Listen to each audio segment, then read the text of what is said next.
rented car in the last minute. No. Stole my son's car. Yes, no, yeah. I said, don't worry, I'm not going to talk. Yeah, exactly. Shit. Kwame, is that ready? Is that ready? Yeah. Say it again.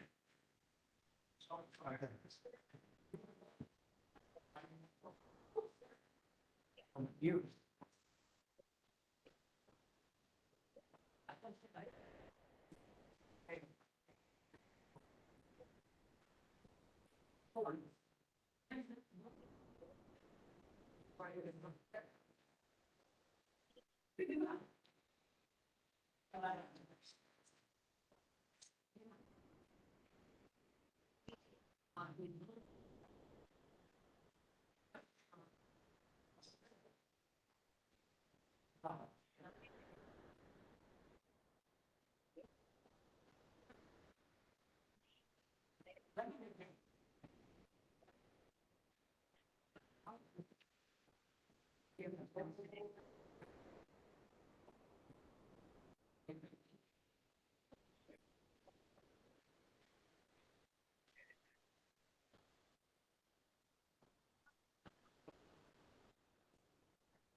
Don't know, it's considered not selected.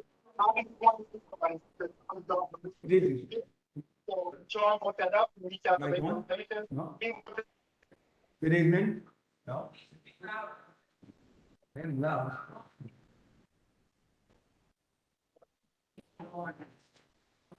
It's on now.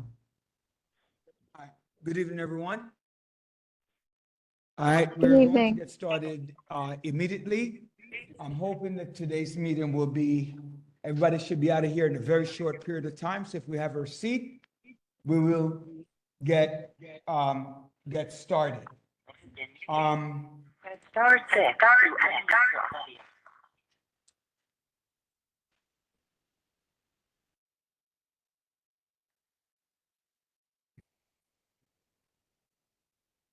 All right. I apologize for not being here last month. First of all, it's now 7:09, and of course, I had a gavel somewhere, but the gavel seemed to be missing. Right? Officially call this meeting to order. That's just a slide, Ms. Frazier. I don't know. What did I do with the gavel? Do you know what I did with it? No, I thought I had it, but maybe I didn't put it back one of the times. All right, so just get started real fast. We'll start off with the chairperson's report. I'm going to make my chairperson's report extremely short. First of all, I could not make it last month. I had my son, any of you know me personally, one of my sons plays baseball, and he got invited to Florida, and at the last moment had to change how the flight packages were going to go. So he did well, just for the side note, he did pretty well. And if you know baseball, he batted over 500, had a couple of home runs and other things. So he made Daddy proud. I want to publicly thank First Vice Chair June Prasad. She stepped in for the meeting. She went to a couple of events in my stead. So I'm very thankful for that. I understand there were some issues last month in terms of things that were brought to the floor. One, and I did say in the executive board meeting that we will do a training on Robert's rules to go over that. So hopefully we're going to be able to get that done in February to remind all of the executive board members and leaders of the board what it is, what Robert's rules is, and how to govern it by then. I am pleased to announce that the yard, FEC, in March, and I'll ask Ms. Frazier to send out a notification to the community that they'll be honoring me. FEC's, the yard is a part of Rising Ground, and they're opening up a new office on Church Avenue. I think I want to say the address is 3402 Church Avenue. They'll be naming their conference. Oh, Natasha, hi. Is 3402 Natasha? 3521 Church Avenue, and they'll be naming 3 different parts of the new building after 3 different community persons. One of them is Curtis Nelson from Sesame Flyers. The other one is Dawn Swaby from The Kitchen, and myself, Roderick F. Daly, will also be getting a room named after him as well. I guess when Mr. Steva comes up, she'll talk about that a little bit more. So, first of all, I want to thank all of the community, because it's us working together to get things done in the community is part of what that is. I also want to thank our chair. Where is she? I thought I saw her, Chair Berlat. Please stand up. I want to publicly thank you for the Christmas lighting event on December 20th. I heard it was phenomenal. So thank you very much for that. And I saw Dan. I did see Dan. I know I saw him. Oh, he's right there. So thanks to him and Councilmember Farrah Lewis's office as well for their work with making that tree lighting happen. So thank you to all of you for getting that done.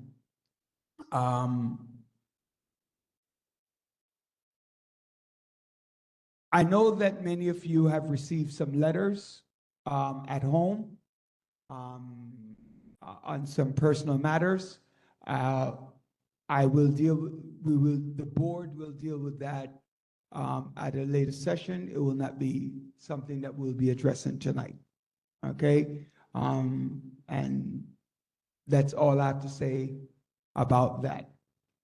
With that being said, are there any questions with the chairperson's report? Oh, one more thing, I'm sorry. For those of you who are, I did have a birthday party planned for this month, but if you didn't get the notification, I did cancel it for a number of reasons. So no birthday party. I do plan to have one next year though, God's willing. So that's that. I did want to make sure that I announced that. With that being said, are there any questions or concerns from my chairperson's report?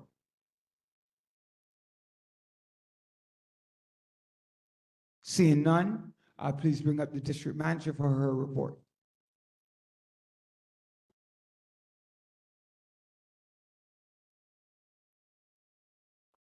Good evening, everyone. Good evening. You could smile even though you're receiving letters this evening. Come on.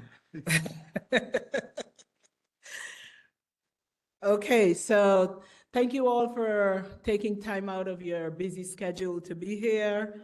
I want to extend my heartfelt gratitude to members of the board, those members for their guidance and support throughout 2024, to the ADM, our Assistant District Manager.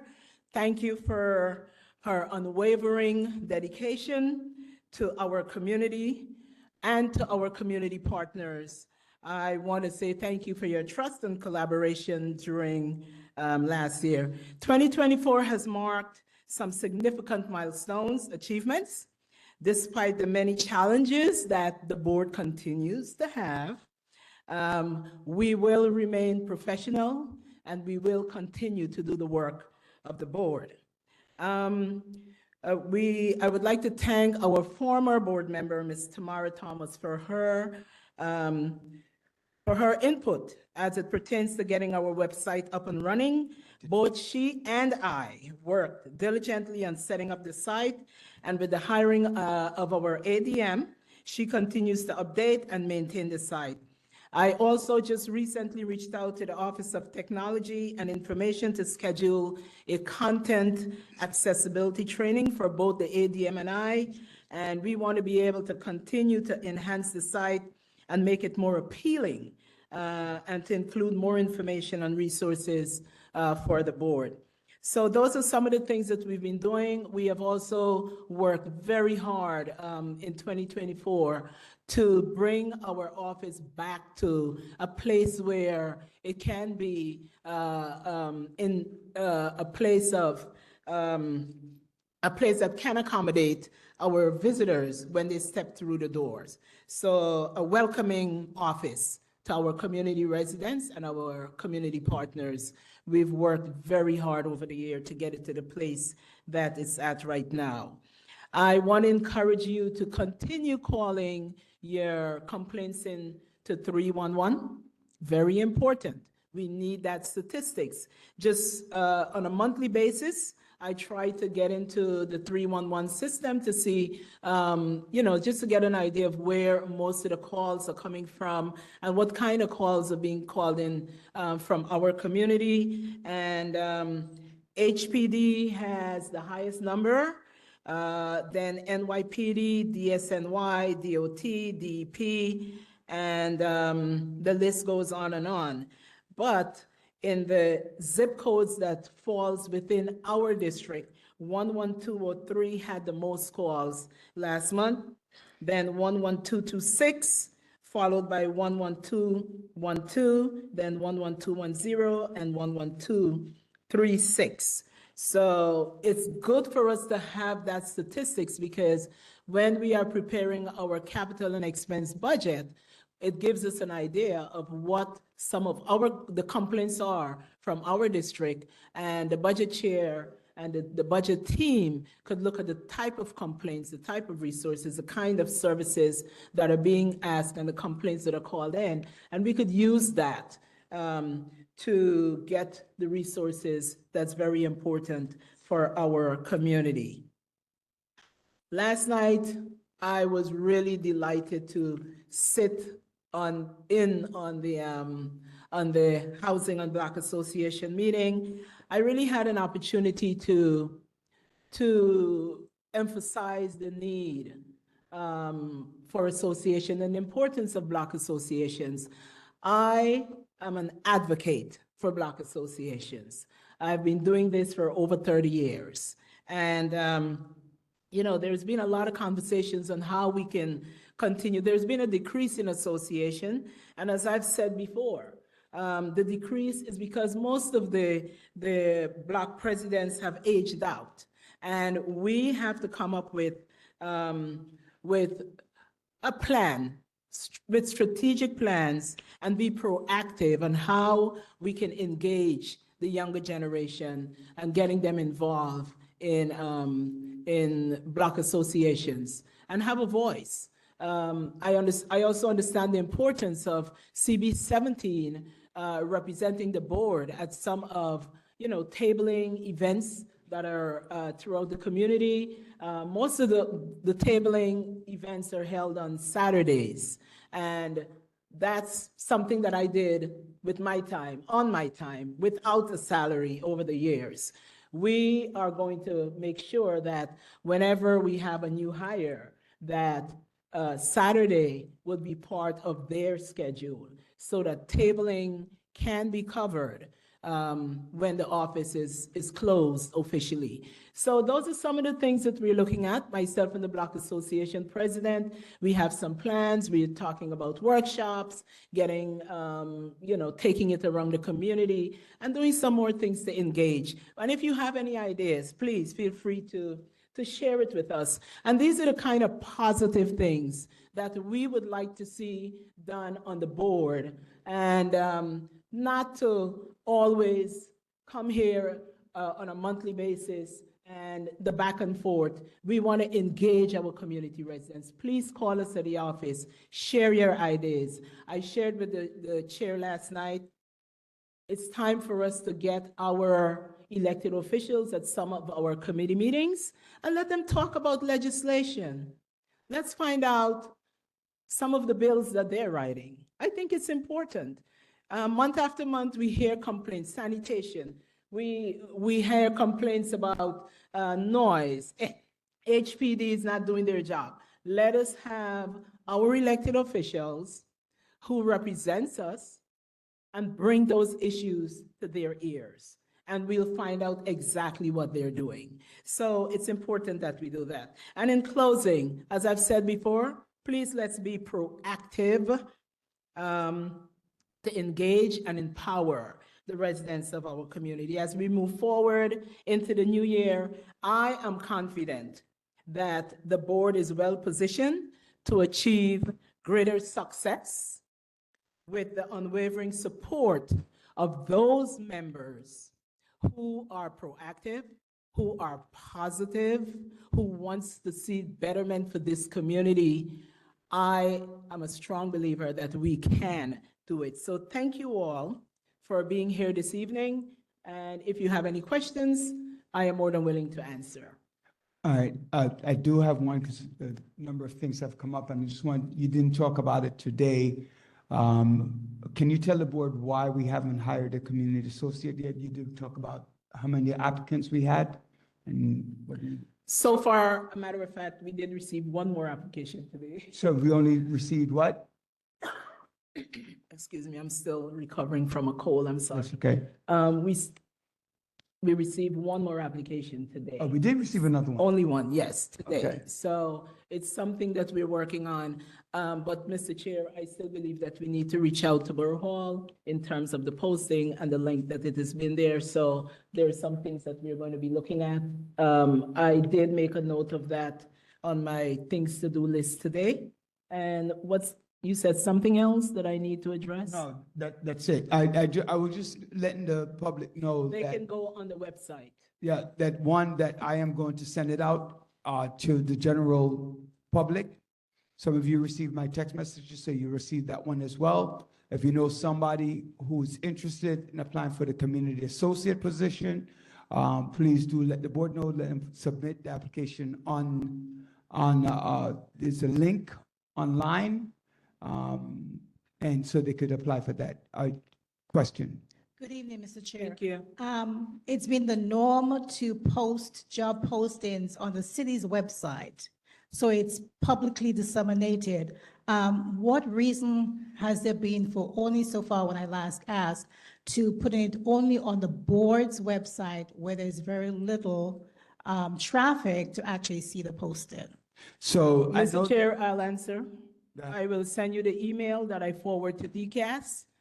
That's where job postings are done, and I will forward that email to you just to prove that it was submitted to DCAS for posting. Thank you. okay. Any other question? Yeah, that's basically what my answer was going to be, that it was sent to the city and it was not posted. Thank you.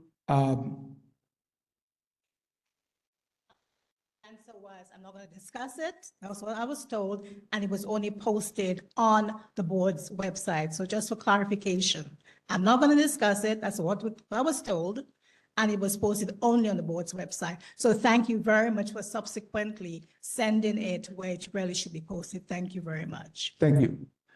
Are there any other questions for the district manager? I also wanted to publicly thank, I did forget that in my report, Ms. Thomas for her work. She came in May of 2022 and immediately took on the role of secretary. I called her up and asked if she was interested in something, and she's, asked what the job entails, and then she ran with it and did a very good job, very noble job in terms of getting us started.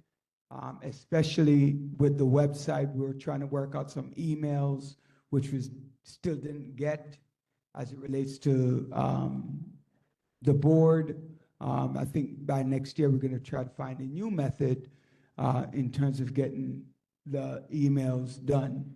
And that might actually come at a cost to the board. So we'll have to look into that as well. With that being said, is there a question online? Yes, I do. I have a question. What platform are you using for the website? I'm sorry, say it again. What platform are you using for the website? What platform are we using for, do you know off the top of your hand, which, Notion, do you know the platform? WordPress, Yeah, I can help with that. I could help with that. My name is Zeus. I can help with that. Hillsap, oh, you're a board member. No, I'm not a board member. I'm a member of the community. Okay, so then I would ask you to reach out to Notion Farah, the ADM in the district's office, and she'll follow up with me. Or you could send me an email regarding that as well. Okay, thank you. Thank you. Mhm. All right, with that being said, any other questions? Is that a hand over there or? No, okay. So let's go straight to the committee reports. Um,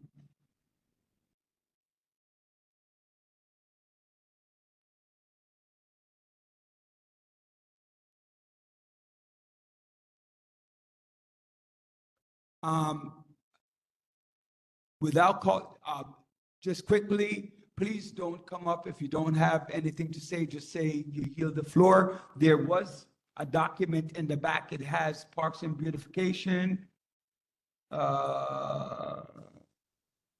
land use, on it, right? And also, I think this was yours. I believe, Ms. Frazier, was that you that prepared also a little write-up here for each of your committees? If you submitted your report. All right, with that being said, if you don't have anything, please just say I yield, right? Just say I yield the floor. I would appreciate that. Budget. Thank you. Commerce. Absent.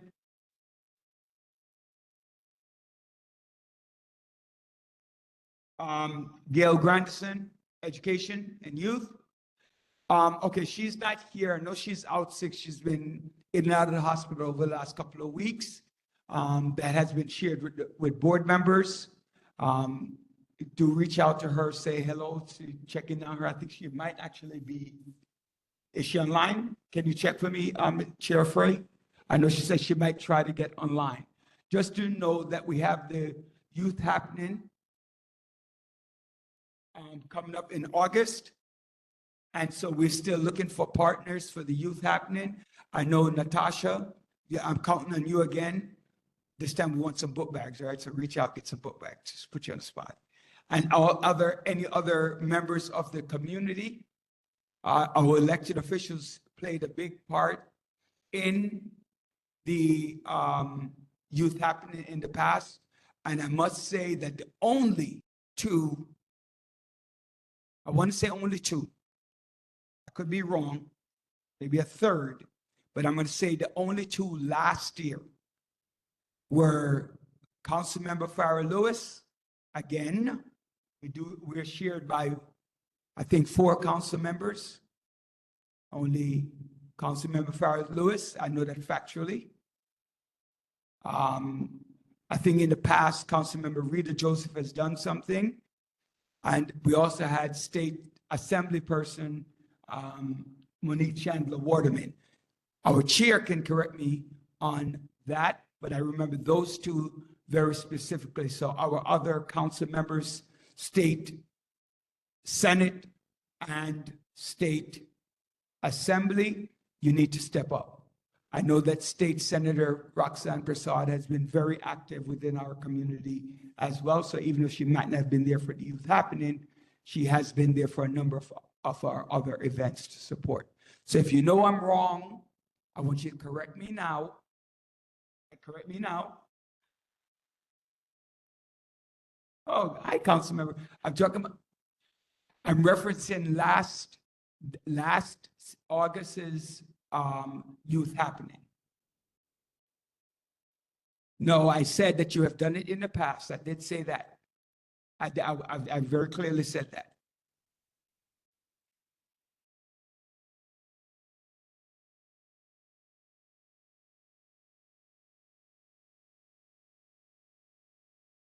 And you know what? It's very important that you let me know that, because one of the issue that we had last year was the out enough information. So I'm glad that you told me that, because as far as I know, I was told that all council member, all elected officials were told. Uh-huh. Right? So I'm just letting you know that. So just for the record, so you know that's on your calendar. It's the first Thursday in August. I don't remember the date off the top of my head, but put it there. While you're at it, there are a couple of other things in the community that we want to do too. Yes.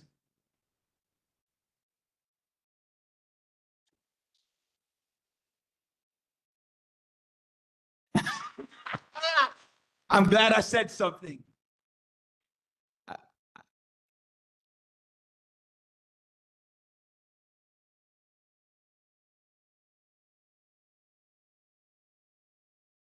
Thank you. Yes. Yes. Somebody else didn't call my name. I heard my name. Oh, that's councilman. Oh, council member, please introduce yourself. They said, who are you?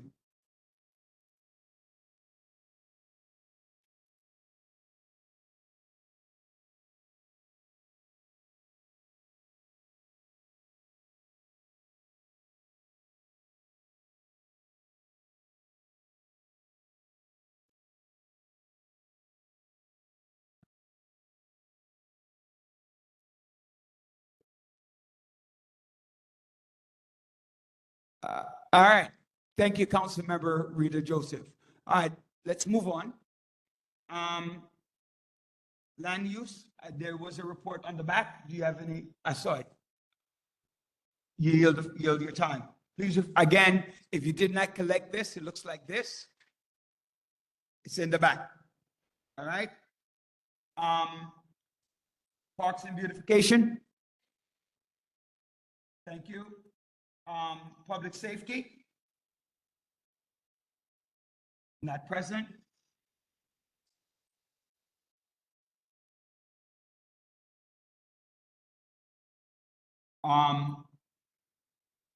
Sanitation, DEP. Thank you. Social services. Huh? Yes, go ahead with your report. Good evening. My name is Chair Oni. I am Chair of the Social Services Committee. And I just wanted to share, there is a flyer in the back, the Brooklyn Health Equity Coalition, which was a coalition that came together all throughout Brooklyn to save SUNY Downstate, has formed the Community Action Board, and the Community Action Board is having a public hearing next Wednesday here at 6 p.m. There's up to $750 million in potential investments to go into SUNY Downstate, and it's important that we have community voices shaping the way that those investments are applied. So it is a public hearing. It is here. The information is in the back. Please make sure to grab a flyer, scan the QR code, share it with people that you know, share it with people that you know who are in the medical field, who care about this community, because as you know, we almost lost Downstate, and the fact that Brooklyn came together to save it is really important, and it's just important that people show up. I hope this room is packed next week, Wednesday. I will be here. And yeah, I just want to emphasize that it would be great if people showed up. And also, the Social Services Committee is always looking for new and active members. So if you're interested in joining, please reach out to the office. Thank you. Personnel.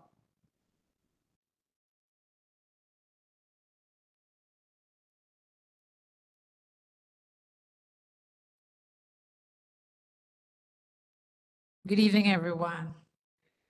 I am Rose Graham, the Chair of the Personnel Committee, and District Manager Frazier has shared most of what needs to be said regarding personnel. But in addition, District Manager has been trying to arrange a meeting, a personnel meeting with HR and the union, and she has been unsuccessful. But as soon as we get word, then that will be put into place, and that's the report. Thank you. Thank you. Ad hoc. Postal. Communications is excused. Bylaws. Brookdale Cap. Do you yield? Tricia?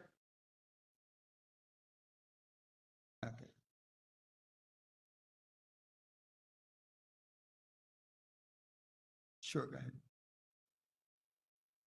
Hello. Okay. Yeah. So while you're in the room, again, also want to extend thank you to all of the electeds and the representatives who helped save downstate, because you haven't necessarily been here when we talked about it, just to say thank you. But I remember, the emails back and forth, the meetings, and Brooklyn's electeds really showed up to save this institution for this community. So I want to thank you all for that work. Thank you.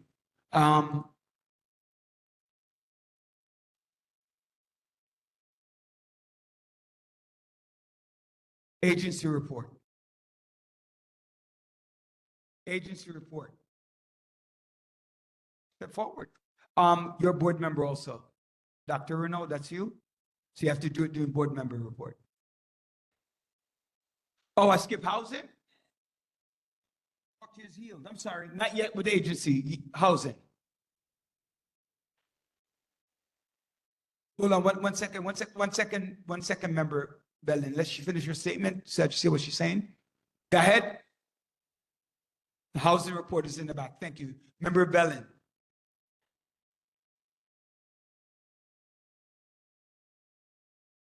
No, well, the board treasurer never really gives a report until May or June. But sometimes if they do have something that they'd like to offer, I do give them all of the executive offers the opportunity to speak. With that being said, are there any executive offer? You're the treasurer. I said, I was just asking if any, well, actually, no, I have to do it in order. So you have any report? Second Vice Chair? Just remind everyone, if you would like to speak from the floor, please come up to the mic so it can be properly recorded. Thank you. And state your name. June Purcell. No. I meant in general. Tell them to state your name as well. Oh, sorry, that's funny. And state your name and your affiliation to the community. Thank you. Second Vice Chair? Second Vice Chair. Report, Treasurer? Yeah, Julia James, Treasurer. I believe the board is entitled to transparency. So when I was elected as the treasurer, it was my intent to make sure at least, if not every month, every other month, the board was aware of the finances of the district, of the board. Unfortunately, before I could sign off or give a report, it would have required me to just scan through, get some comfort with how expenditures were going. I was never allowed to see the supporting documentation, and so I cannot and will not issue a report until that is available. Thank you. Thank you. Thank you. It's noted, however, in the bylaws, it does not state that. So I just want to make sure that we are not giving information that's not true. The bylaw does state that in May and June, I don't know the exact words, but I do know that the bylaws does not state that treasurer, that any officer, for that matter, except for the secretary, gives a monthly report. The first vice chair is supposed to talk about attendance. The second vice chair is supposed to follow whatever the chair asks, if anything, or if they find anything that needs to get done, and the treasurer needs to do and focus on the minutes. So I just want everybody to be clear what the bylaw says, and it doesn't say that. Moving right along. Agency, I did see one person stand up. I did see one agency come to the mic. Is a library, CERT, any officers, those things.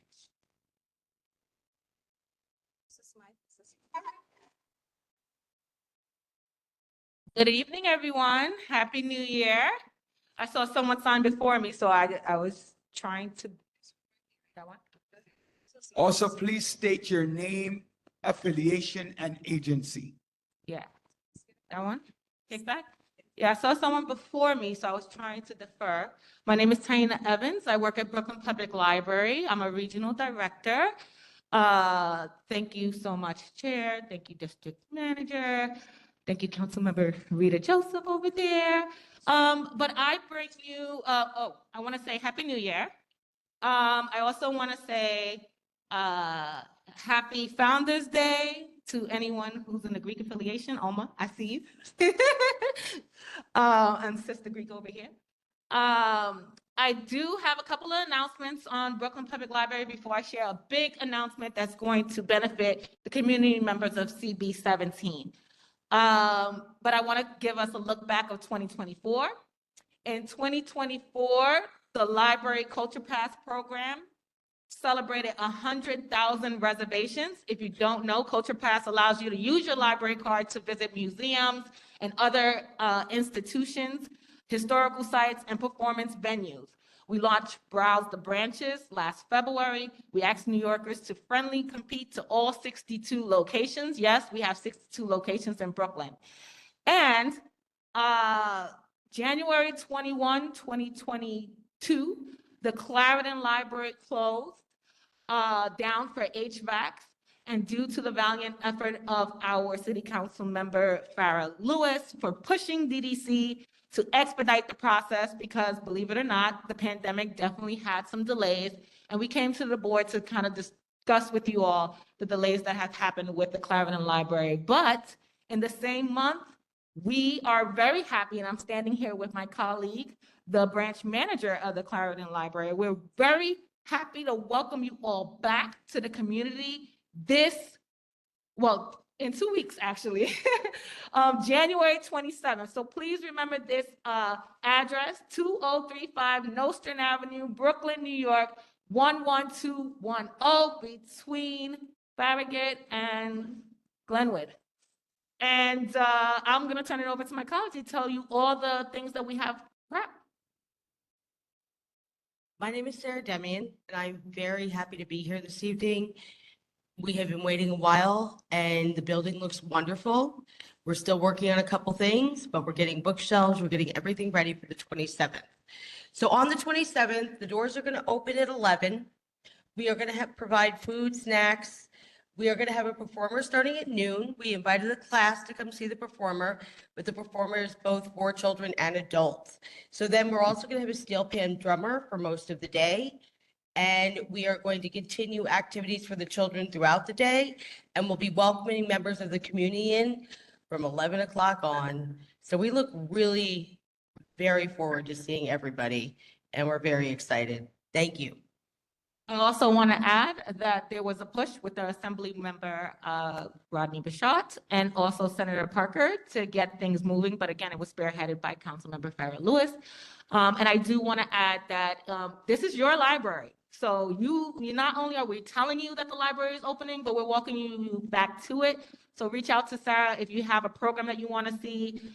Your library card gets you access to printing things. We have all new all-in-one computers. I mean, HVACs is not something that you can physically see, but it should feel warm and toasty when it's 25 degrees outside. So our flyers are in the back. Invite all. And we have a monthly calendar. Unfortunately, I wasn't able to print it out, but I can share my email, and I'll share it slowly for those who are online. It's TEvans, TEVANS @BKLYNlibrary.org, and I will happily share you the monthly calendar that we have. Oh, and there goes our council member now who helped the Clarendon Library open. Oh yeah. I mean, you guys could do a round of applause, but if not, I get it. It's kind of tense up in here. Yeah, and I'll turn it over to the CERT folks, right? Or okay. That me? Yeah, that's you. I'm on. Well, thank you. Hello, everybody. My name is Tom Wagner. I am Division Chief of CERT in Brooklyn. CERT is the Community Emergency Response Team. We are not first responders. We are second responders. We step up when the police and the fire department request our help. We direct a lot of traffic, and we hand out water, and we provide increasingly more services to communities. There are 3 districts in Division 6. They are 12, 14, and 17. And I'm here to tell you that 17 has been very, very active lately, and we're gaining traction in your neighborhood. We're here to help. When we're not assisting the fire department and the police department with things like pedestrian traffic during large events. What we do is we hand out emergency preparedness information. Now, we have some things going on in the country that dwarf everything that's terrible, but disasters do happen. We did have a fire in Prospect Park, but it's still hurricane season. And I want you to be prepared for anything that might happen. We say it doesn't happen to us. Sometimes it does. Sometimes it does. We have a load of emergency preparedness information. And we have a bunch of people who are FEMA trained, volunteer corps, who are FEMA trained, work under the banner of NISM, the New York City Emergency Management. So Community Emergency Response Team is your local connection to NISM. We're here to help. We're making friends with the 6-7. We are increasingly operating in your neighborhood. And I have a table in the back with a lot of good information on it. And some of those little stickers you can put on your refrigerator so you can put grandma's number and the doctor's number. Please stop back to the table before you go and take some of our information and let us know who you are. We had a great time in December at Patriot Park at the tree lighting ceremony. We were there. And some of our council people were there and the police were there. And CERT is building its presence in your neighborhood. We're here to help. If you have any ideas about what we could do for you, or you want to know more about what we can do for you, please come back to the table and say hello to Tom. Thanks for listening to me. Bye. Thank you. Are there any other agencies? Go ahead, Natasha. Come on up, Deputy Inspector, at the same time.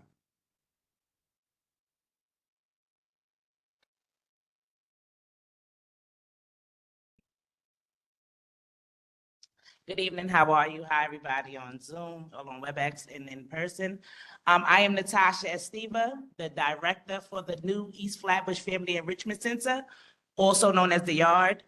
Mr. Daly spoke shortly about us in the beginning. We have a few events coming up, but more importantly, our doors will be opening really soon. Our tentative date for our grand opening is March 22nd. It's open to the whole entire community, local agencies, and also to officials, elected officials. We would like to meet with you guys and see if you guys want to take part in our grand opening, maybe say a few words for the community, and also partner with us in future events. We have a town hall that happens bi-weekly on WebEx. We have flyers in the back. That takes part every other Tuesday. We have a session at 10 a.m. and a session at 6 p.m. We just want to hear what the people want to see happening in East Flatbush. This is not your conventional community center. We do not have deliverables to reach. We are doing what the community wants. It's up to the community. It's community led. We're looking for community members to become a part of our advisory board. You guys will be privy on pieces of the budget. You guys will be the ones that lead us on what events and activities and offerings we provide. Our space will be is located at 3521 Church Avenue on the corner of Brooklyn. And if you ride past there now, you'll see there's new windows up. Our awning should be up in about a week or so, but we will physically be inside of our location January 27th. Not open to the community as of yet, but you can come by, ask questions. You can join our implementation meeting. We have stacks of flyers in the back. Please feel free to grab them. I have my business card. I would like for you guys to tune in and tap in with me. We could talk, discuss future events, things that you got going on, things that we have going on. Introduce me to community members that are prominent, that want to be a part of this program. And we're here. And I'm just here to say that we're here. Happy New Year. And the FEC, the Yard, will be opening really soon, and I hope to see all of you guys come by. Thank you. And everything is absolutely free at our program, absolutely free. Thank you. Deputy Inspector?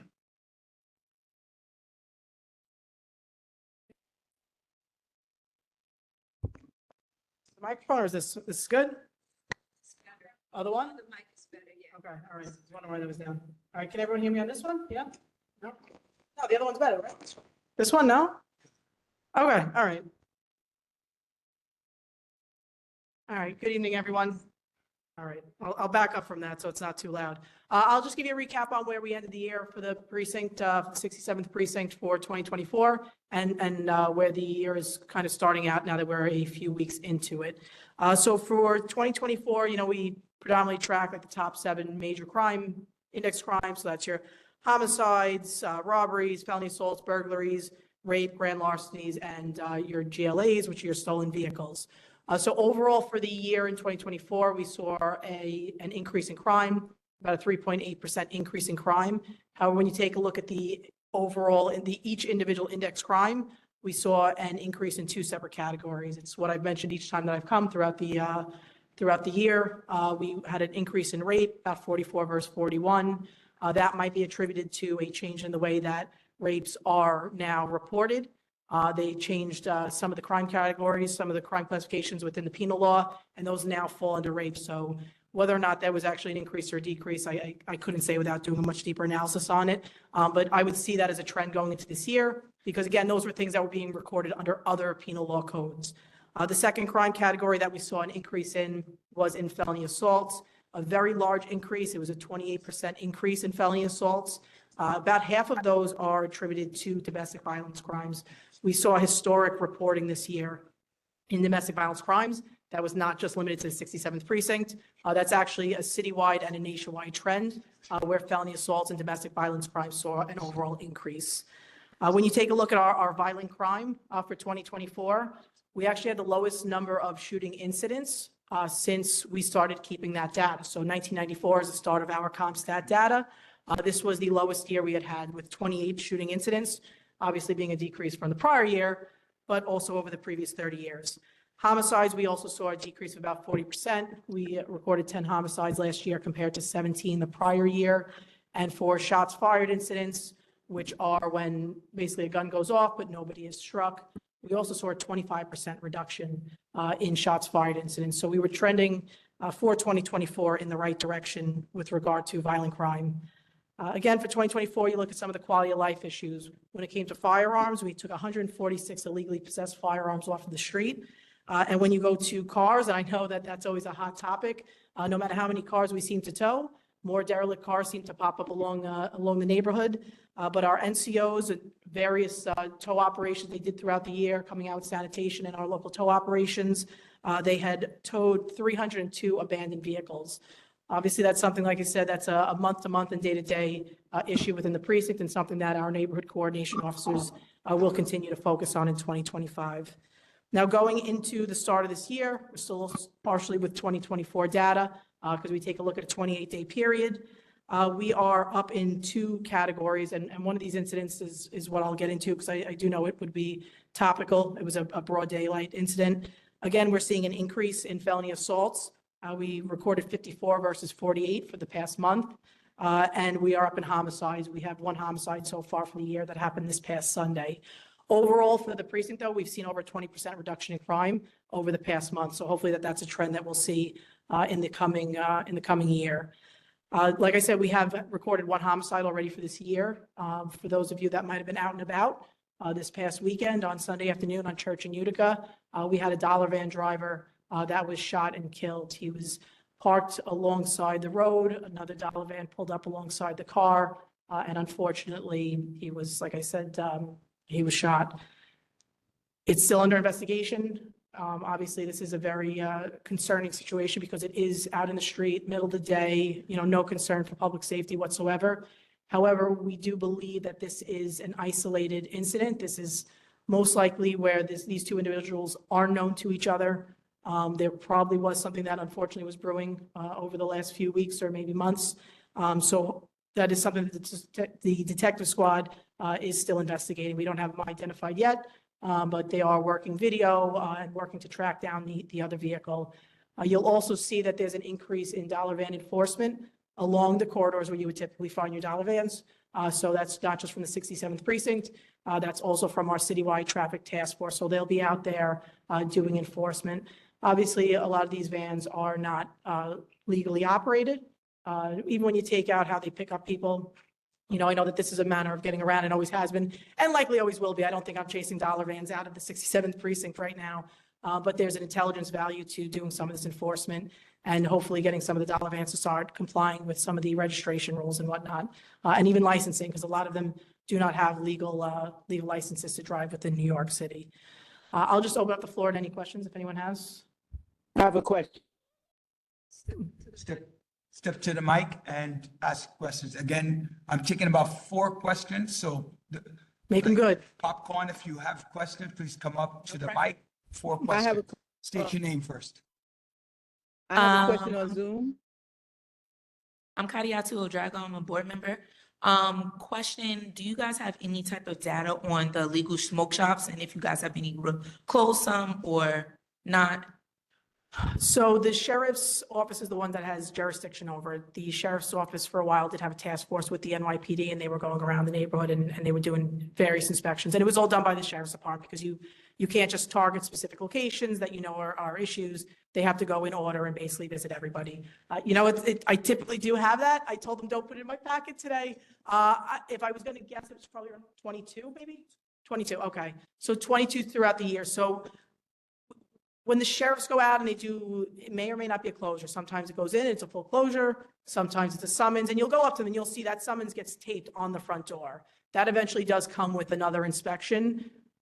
There's no time frame, and I guess there shouldn't be a time frame. If you know they're coming back in 3 weeks, you're going to hide your product when you know the inspection's coming around. So the sheriff's office does come around along with that NYPD task force to do that. So we're about 22, but obviously there's far more than 22 within the neighborhood, and in every neighborhood. Smoke shops are unfortunately, fortunately or unfortunately, I guess if you're a customer, it's a good thing, but for the neighborhood, it comes with a large number of issues, especially with youth that are going in. Okay, thank you. There was a question online.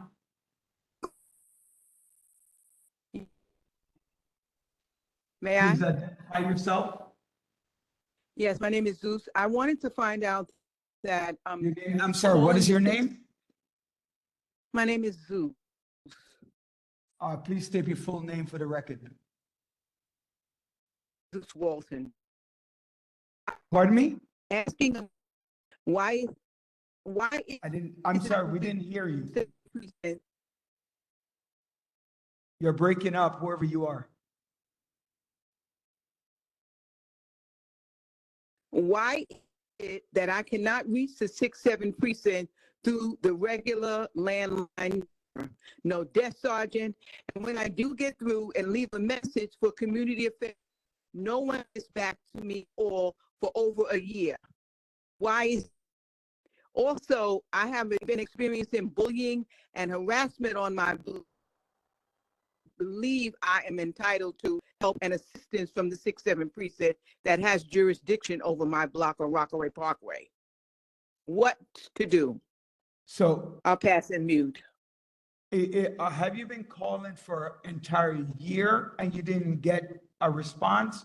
Or That is did you call correct. a year ago and didn't get a response? No, throughout the year. I'm a daughter of a former police officer, and I have been calling and calling for community affairs to help. All things. I haven't been able to reach anyone in that precinct. They don't answer the phone there. And I would like to know why. Well, obviously, we're going to have misses when you come into the precinct there, and anybody that's been into the precinct, it is probably one of the busiest lobbies that I've seen across a number of commands that I've worked in. But a year is completely unacceptable. It's almost unbelievable that it's been a year that we haven't been able to get in touch with somebody. I am here with community affairs, though.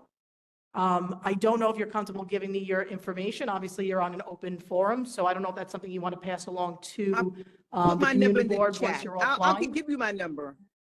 Okay, let's see if we can hear it. Can you type This it? sounds like a wait, personal issue, and it's something that I think we Wait, should. can you type it in your number into the screen and we'll forward it to Detective Skinner? Can you type your number into the screen? Send a private message. My number in the chat. Ma'am, we both can't speak at the same time. Can you send a private message to Kwame Afray on the screen? Send a private message, your phone number to Kwame Afray, and he'll get it to Detective Skinner.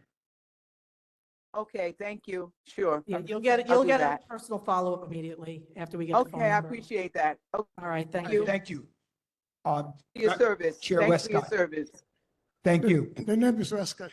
Hello, Inspector. Hi. In regards of these dollar cabs, there are these vans, they're like school buses.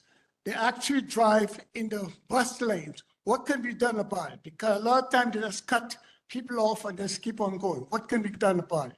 For who? For just regular motorists, or was it dollar vans driving the bus? I guess it's dollar. Yeah, the big, like, they look like accessorides, is the They're best. speaking about dollar cabs, okay? But Yeah. they're not cabs, they're like school buses. Yeah, that's like the dollar van. So right now, like I said, we have the officers that are out there doing enforcement. We actually brought 2 back to the precinct tonight over the last probably 2 hours. I'm getting text messages, they're coming in. And in addition to that, the MTA, and obviously that's not us, the buses now are supposed to have cameras on the front that are taking photos. The problem with that is if they're fake plates or then, not legitimate plates, those summonses are not going anywhere. So that's going on to the enforcement that our officers are working on now. All right, and another problem. On Utica Avenue between Avenue D and Foster Avenue, there's a car wash. There's a car wash and then there's different businesses there. The park on the sidewalk, it's on the right side going up to Kings Highway. I mean, it's a mess. The sideways, it's a mess over there. So I appreciate if you could look into it. Are they working out of a building or are they just working right on the sidewalk? Excuse me? Are they working out of a building or are they just working on the sidewalk? They work on the sidewalk. Okay. Because what happened, apparently, they buy these old ovens and stuff like that. And it's all being worked on the sidewalk. Okay, I'll have not YCOs, the NCOs take a look at that. We'll see what other agencies we can Can you bring. tell me, I know there was a car wash at the corner of Farragut, which we stepped into before. So there's a car wash now on Utica Avenue between Avenue D and Foster. Mechanic shop?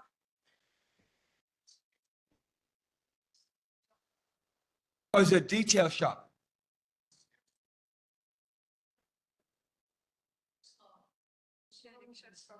So it's a mechanic shop or a detail shop? Is it a mechanic shop or a detail shop?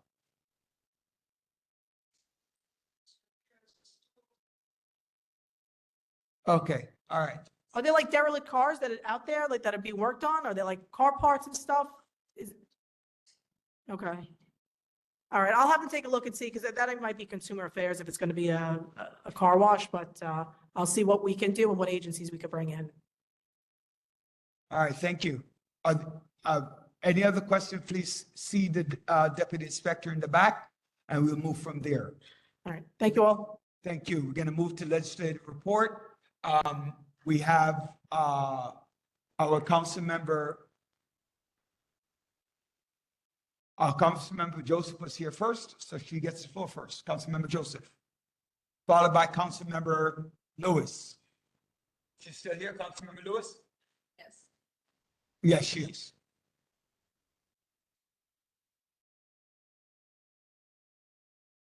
Community session, yes. Let her speak first and then we go to community session. I did skip over it. Thank you. Good evening, everyone. Good evening. Good evening, everyone. Good evening. Thank you. I'm Councilmember Rita Joseph, representing the 40th District. So if you live in that district, I'm your council member. But there's also been some new lines with the redistricting as of January 1st of 2023. So I am 2024, I would be your council member. You could check on who represents you to find out if I represent you. Wanted to give a little highlight. I bring joy, health, and peace for the new year. And it's always a pleasure to be here. I wanted to start by sharing some wonderful news. Yesterday, the mayor signed a bill that I introduced called Intro 256. It's a legislation to represent a critical step in supporting public servants. When you move from one agency to another, your insurance doesn't lapse. So when I came into the council from being an educator, I left New York City Public Schools to become a council member. I had no medical insurance and there was a lapse. So I created a bill to make sure any other city employee that transfers between agencies do not lose their medical insurance. Yes, a lot of people did call. Thank you. Wanted to make sure that I want to remind everyone to stay vigilant about fire safety. We've been seeing a lot of fires in the district and the surrounding districts. There was a very terrible fire in the district recently. There was one in the Bronx where a lot of people got displaced along with children. Also, our office offer housing on Wednesdays and Thursdays. We have immigration on Tuesdays and Wednesdays. So we wanted to make sure, and all the flyers are in the back. We also have NILAC van. That's a free legal services. If you need to talk to an attorney, it's in the flyer. You just make an appointment. You sit privately and speak with an attorney. And if you're a non-for-profit, the discretionary funding is now open for you to apply. Our office is located at 930 Flatbush Avenue in the center of Times Square, Flatbush. So we're right there, accessible to all community members. We're open Thursday to Friday from 10 to 6. Fridays is remote, but we do answer the calls. So thank you all for having us. Happy New Year. And I'm here if you have any questions. Thank you, Councilmember. Any questions for the Councilmember? Yes, one. Ms. Daniels? Oh, 718-287-8762. And then depending on the time you call, I pick up too.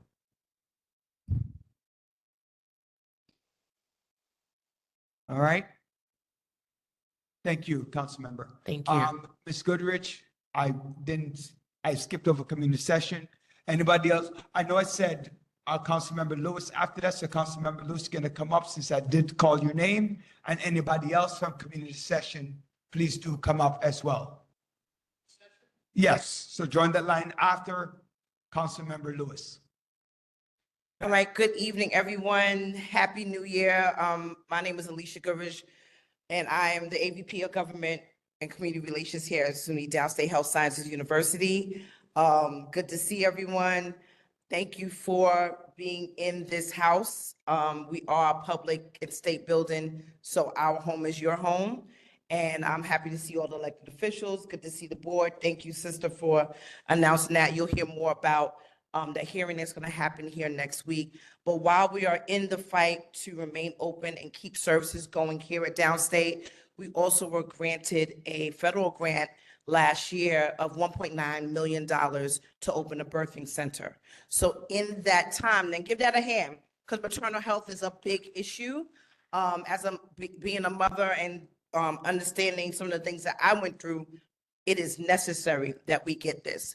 Over, I call it across the border, which is Atlantic Avenue, Assemblywoman Zinnerman was able to get funding for that. So now we're getting our own here in Crown Heights, but we need your help.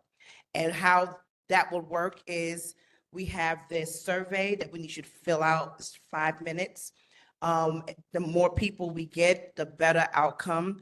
We have it in several languages. I will send it to the district manager and the ADM. We have it in Hebrew, Spanish, English, and Creole. I have the English one tonight because they got to tweak the Spanish and Creole because we want to make sure it's right. But your help is needed, and we need this by the end of the month just to make sure that the Department of Health gets what they need to move this forward. So while we fight to keep the services, we want to make sure we capitalize on having great maternal health options for our women. It is so very important. We are the head of households. Sorry, men. Where we go, you go. So if we are getting our services here, just act like our family medicine clinic that just moved over to the corner of Rogers and Empire Boulevard. We are keeping our services going. So please support and answer this 5-minute survey. There's a QR code. Send it out just like we send out. TikTok is going away. So let's move from TikTok and move to health information and sharing of the information. We need to go viral and make sure that we get this information out. Thank you, and good to see you, Chairman. Good to see you as well. All right, Councilmember Lewis, followed by community session.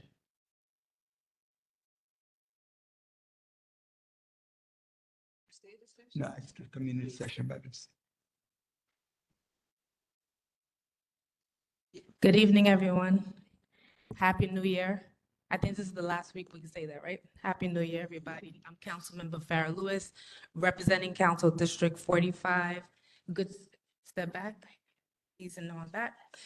Chair Daly, good seeing you, and to the entire executive board and district manager Sharif, wishing everybody a blessed, fulfilled, and successful new year to you, your family, friends, and neighbors.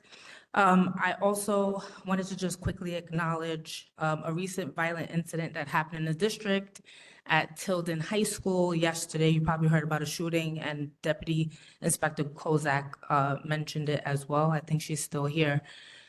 I want to thank God Squad, Pastor Galbraith, Pastor Straker, and Project Echo for responding and staying with principals and our scholars after school to make sure that everybody was safe and got home safe.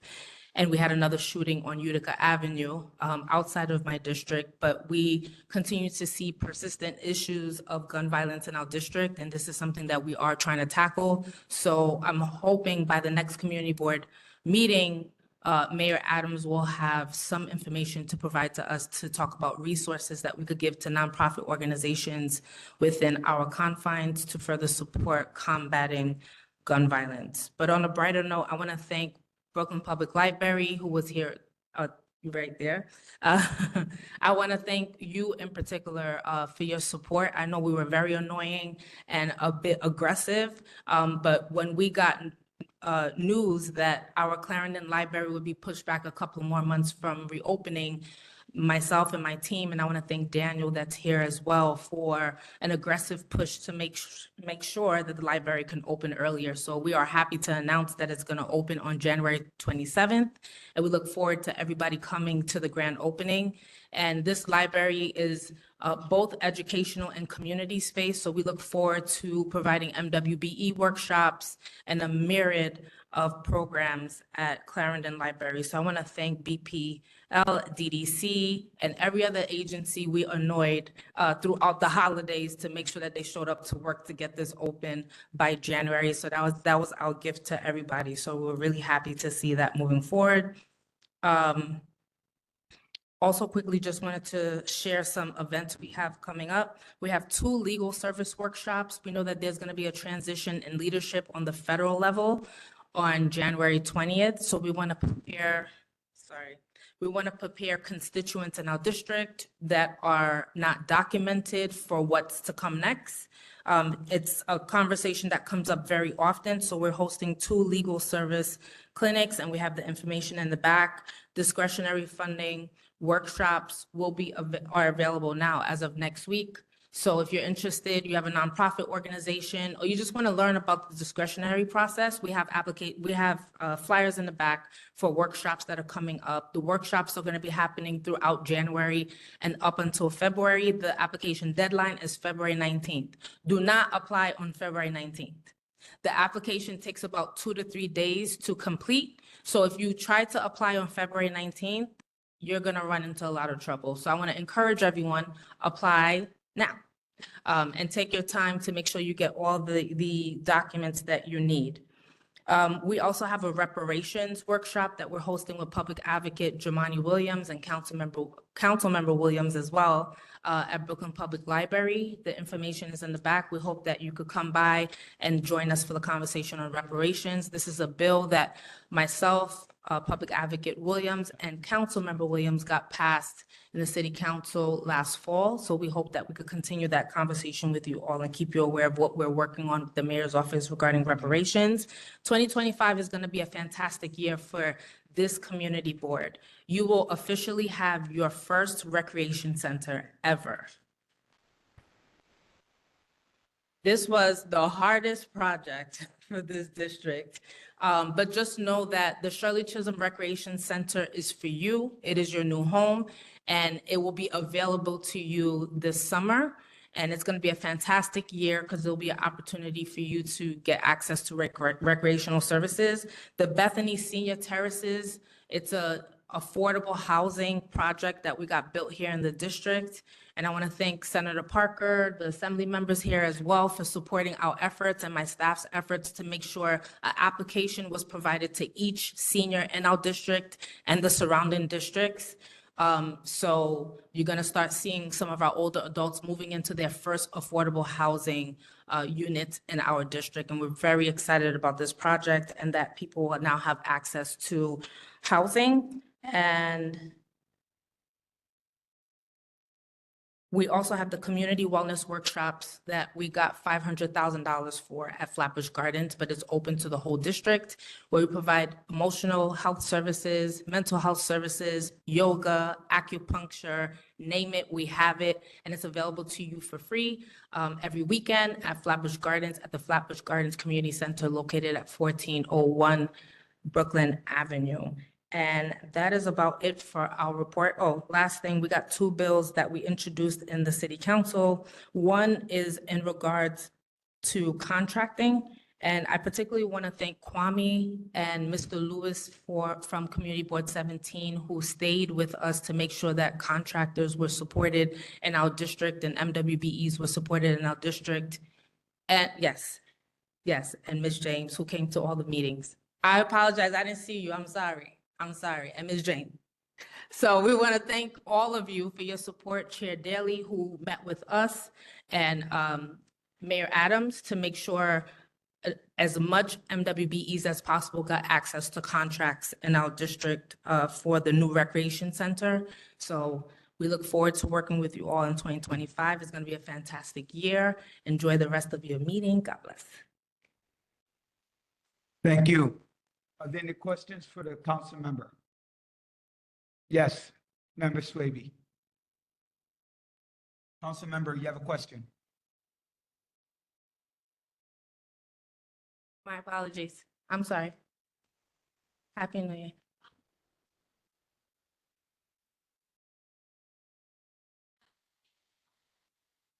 Turn the mic on. Oh, you got to press the button. Daniel, can you help her, please? Tap in.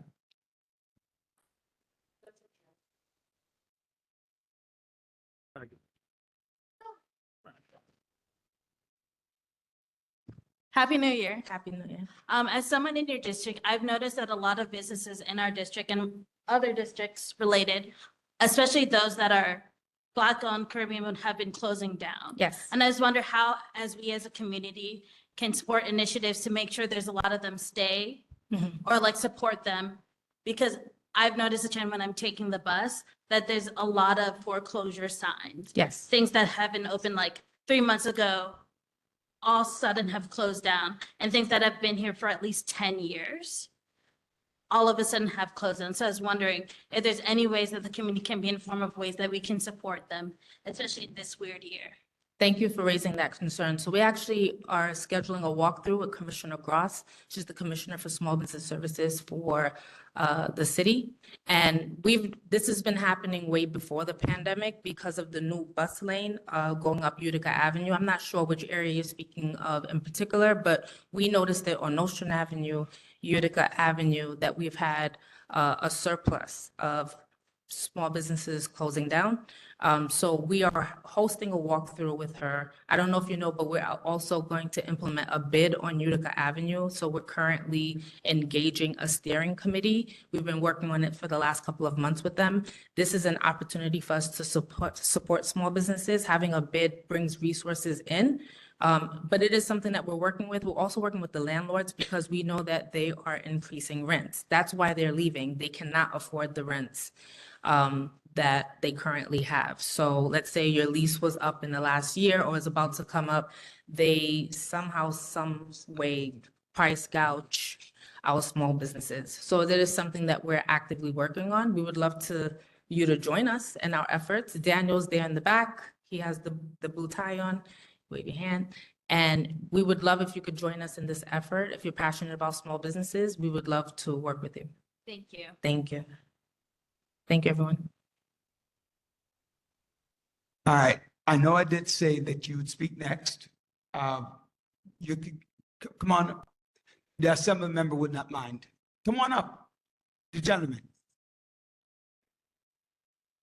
Yes, I'm gonna. I normally, yeah. You go ahead, and then I'll let the assembly member speak after. Yes, hi, everyone. Good evening. Good evening. My name is Kenneth Walker, and I'm the president and CEO of Changing Ways Association, Inc., a not-for-profit organization. I'm fairly new now to attending the board meetings, but I attended one last September, and I met with the assistant district manager. I'm here to announce that we are opening a new concert band called Creative Community Band within this district.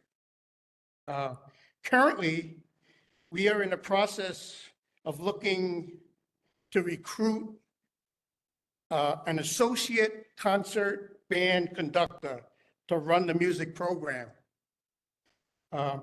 at this new location.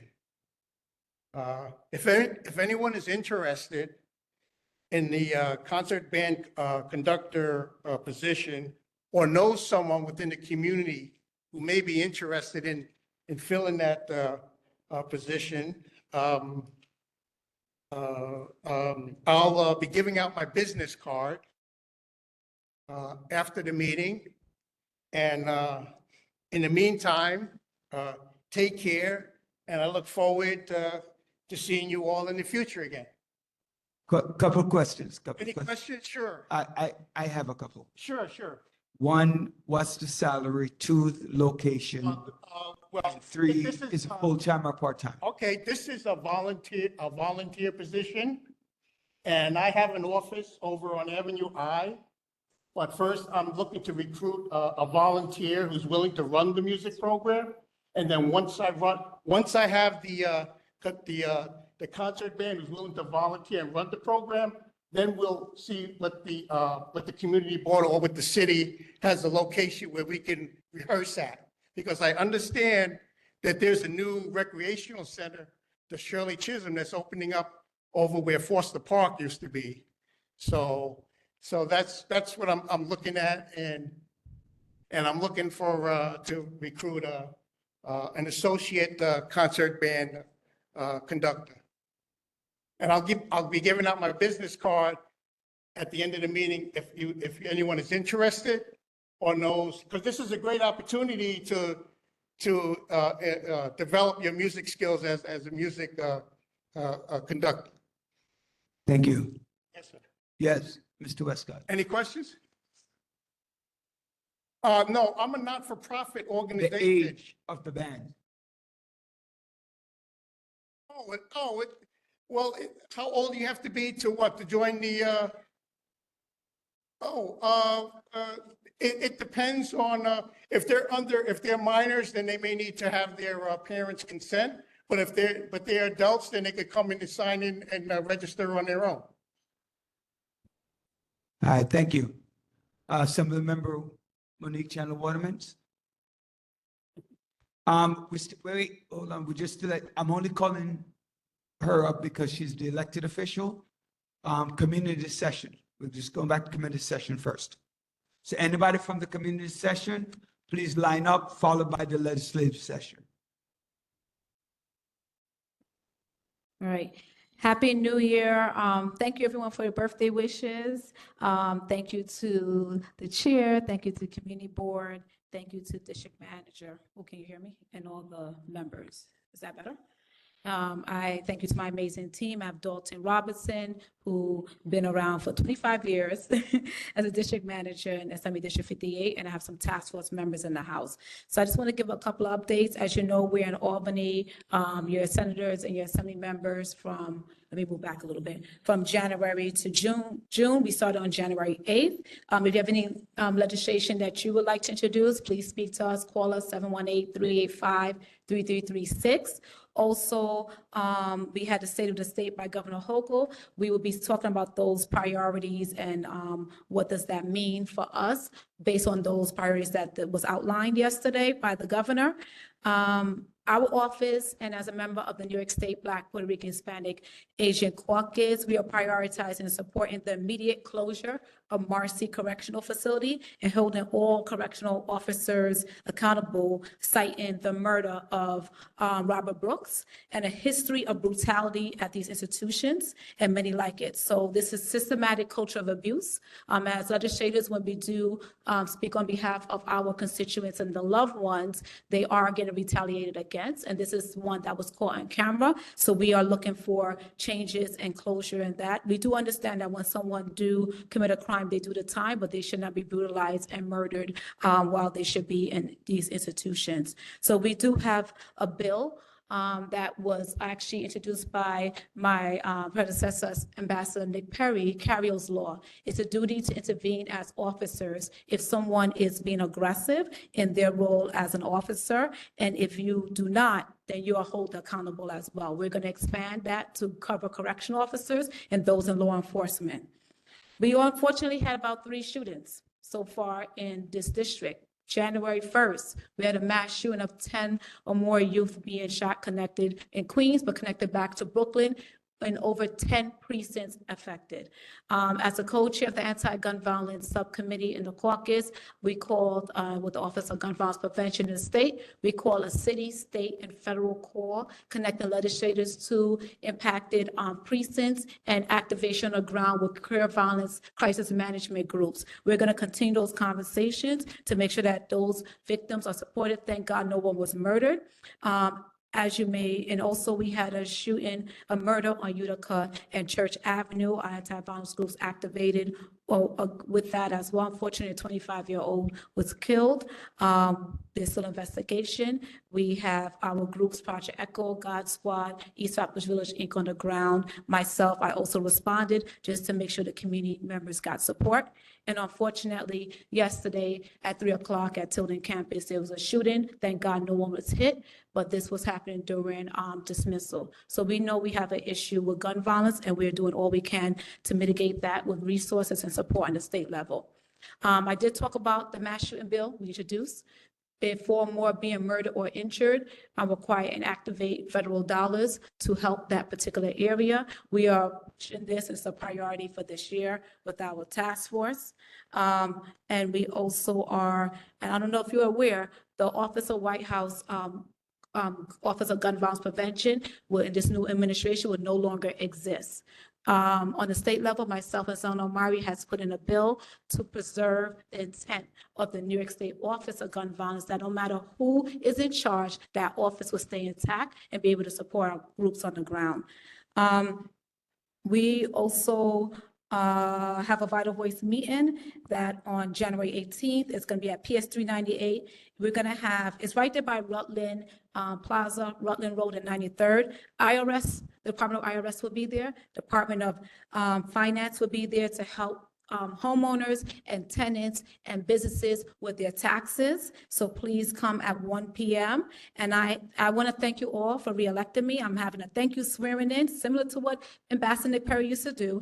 On February 1st, it will take place at Holy Family, doors open at 5:30 in Canarsie. We have a free legal clinic that's going to help with immigration, tenants, landlord on January 3rd at 1583 Albany Avenue. The flyers in the back. We got job training as well, job fairs coming up on January 23rd from 10 to 2. And also we have resume building. So I know my time has been spent. Thank you so much for allowing me this time. And I appreciate everyone listening. I'm your New York State Assembly member, Monique Chandler Waterman. I'm glad I could be here tonight. We do have 2 meetings on the same night, so a lot of electeds have to run back and forth. And also sometimes I may not be here because I'll be in Albany, but you'll always have Dalton representing. Any questions I'm taking, or that's it? All right, are there any questions for the State Assembly member? Go ahead, First Vice Chair. No? Go ahead. Assembly Member Monique Chandler Waterman.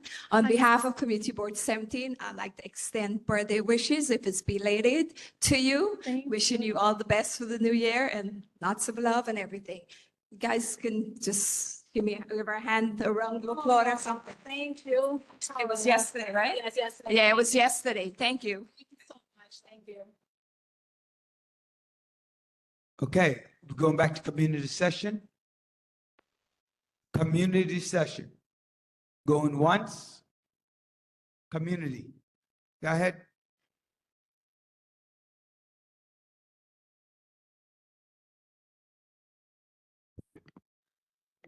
Good evening, Community Board 17. My name is Oma Holloway. I am the founder and chief strategist for Adena Consulting Group. I am very excited that this has been announced a couple of times today, but I would just like to emphasize the importance of the community to come out on January 22nd for the first public hearing. This will be the first of 3 public hearings about how to allocate capital investment up to $750 million to SUNY Downstate. We want to hear from you. The meeting will be held at 6 o'clock. It will be here. There are flyers in the back. You can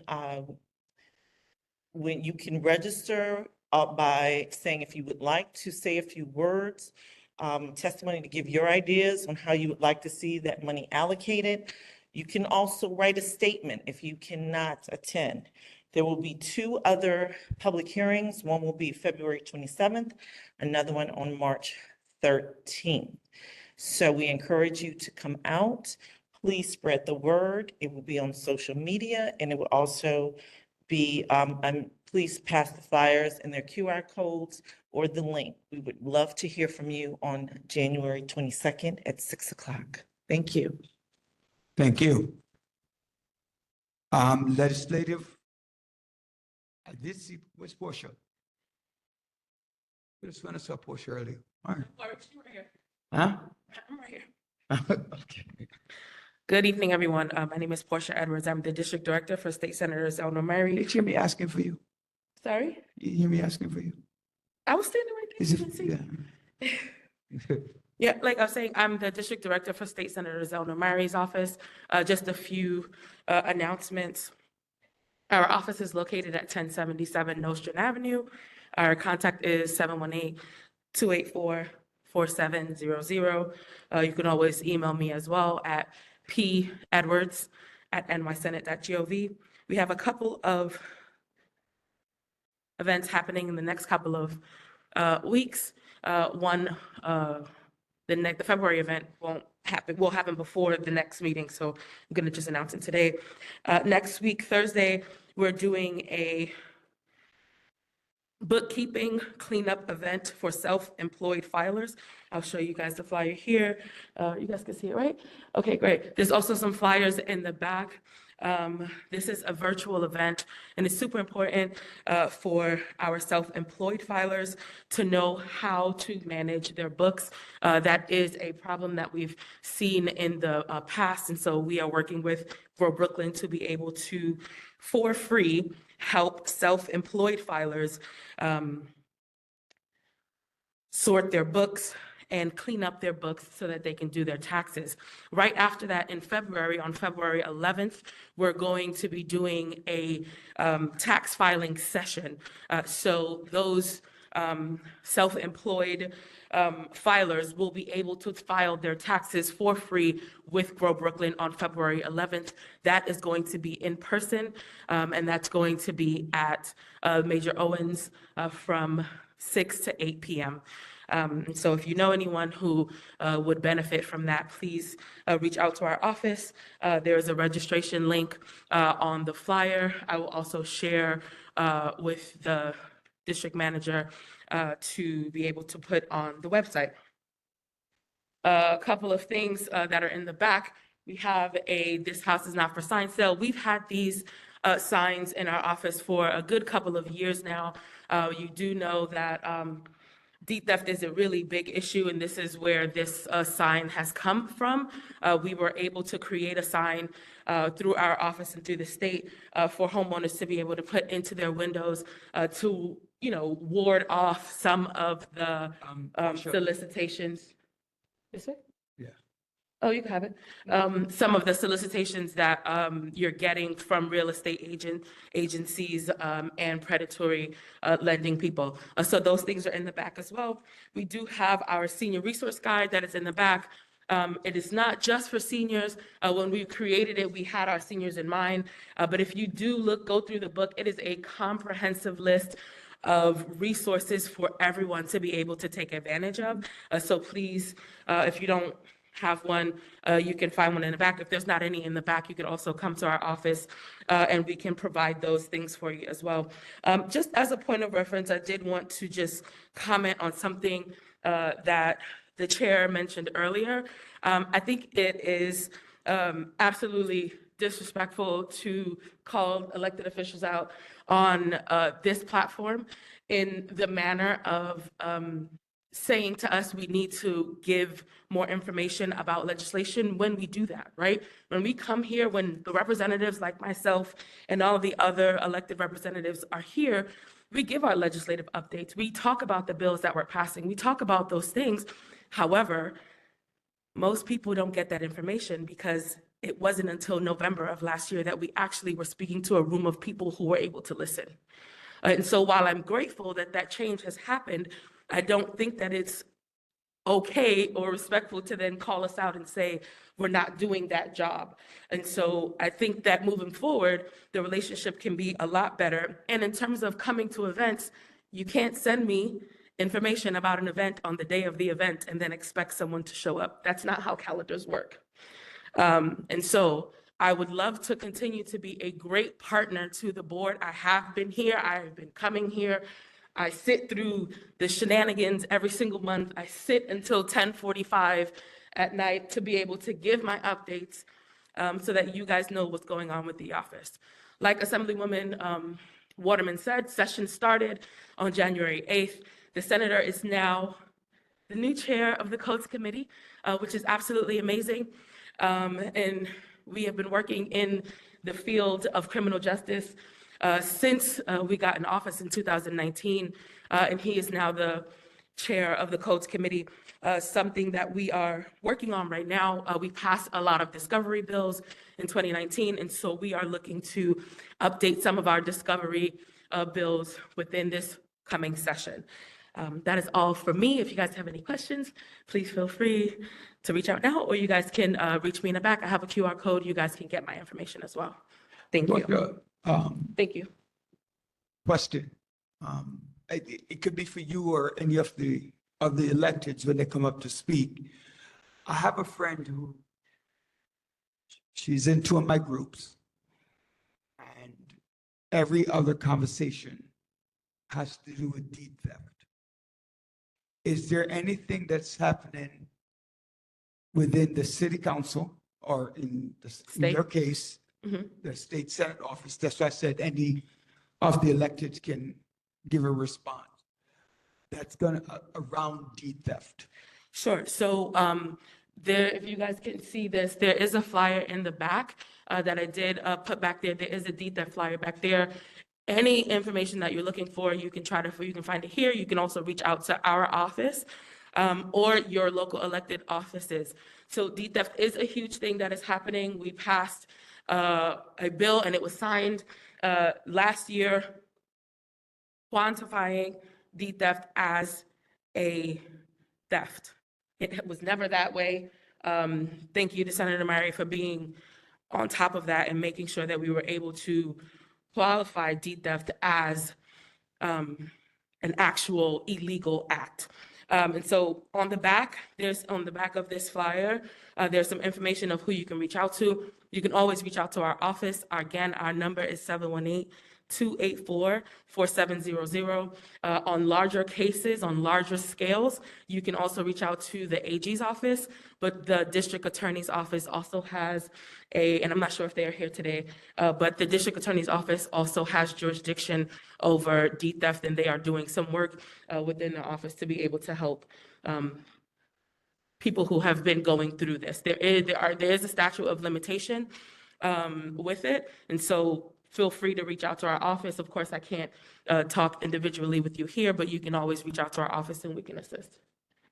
All right, thank you. I'm actually texting her now. Catherine?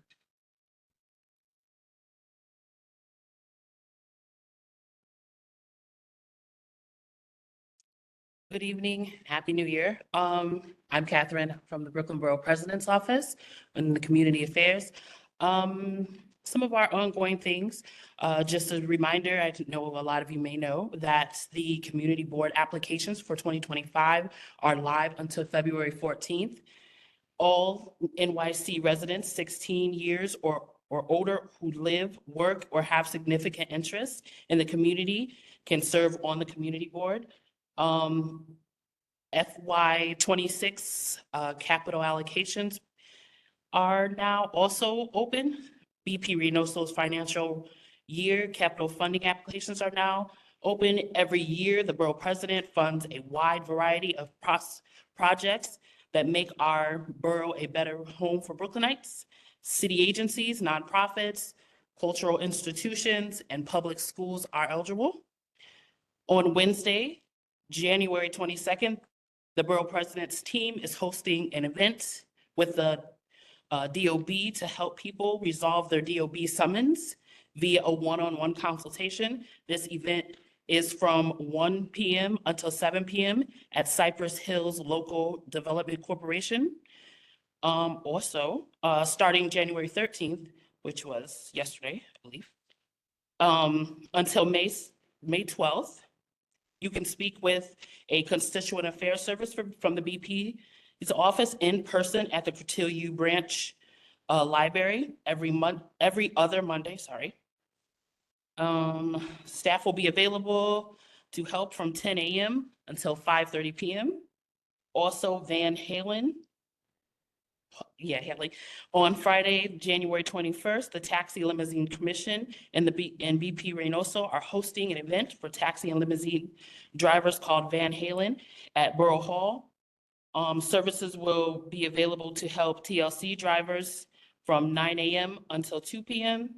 And also on Tuesday, February 20th, the NYC Department of Finance and BP Reynoso are hosting a session to help on how to lower your property taxes at Borough Hall. And this session will be held from 5 p.m. to 8 p.m. And all of those are flyers in the back if you need. Thank you. Next.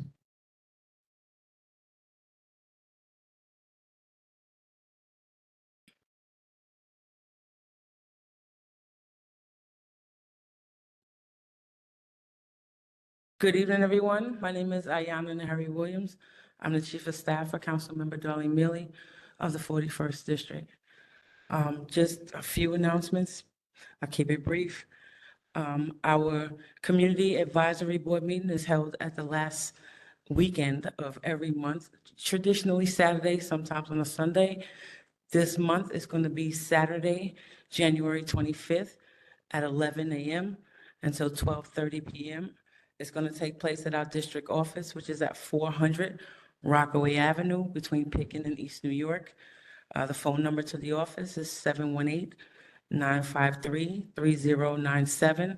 At this particular meeting, we will have HPD and the Department of Sanitation present to make presentations so they can answer questions about heat, hot water, repairs, and sanitation is going to talk about the new laws as far as trash containers go. Also on Mondays, we have 2 free immigration lawyers that come to our office to assist people with their immigration needs. On Tuesdays, we have a housing specialist who comes in to help people with issues that they're having in their apartments, like repairs or problems with the withholding services or whatever it is that you need as far as that goes.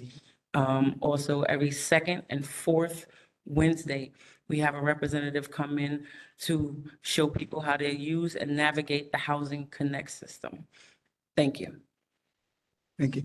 By the way, somebody called me today. I'm getting a lot of phone calls this week.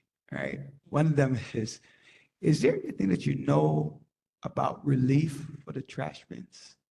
Because, yeah, they called me and asked me. Well, the exact words were, the city expects for us to do this new thing and we have to pay for the trash bins. Those are she used other colorful words, but I'm going to summarize it as that. We did pose this question to the Department of Sanitation because we do not believe that everyone can afford to do that. That's number one. There's a lot of constituencies that are seniors on fixed incomes, and that could be extra money out of their budget that they just don't have. So they said there's something in the works, don't know what that something is. So hopefully they'll start to announce it soon, but we did pose that question to sanitation. Thank you. Let them know the constituents are asking. I definitely will. Thank you. All right, thanks. Any other questions? Okay. Go ahead.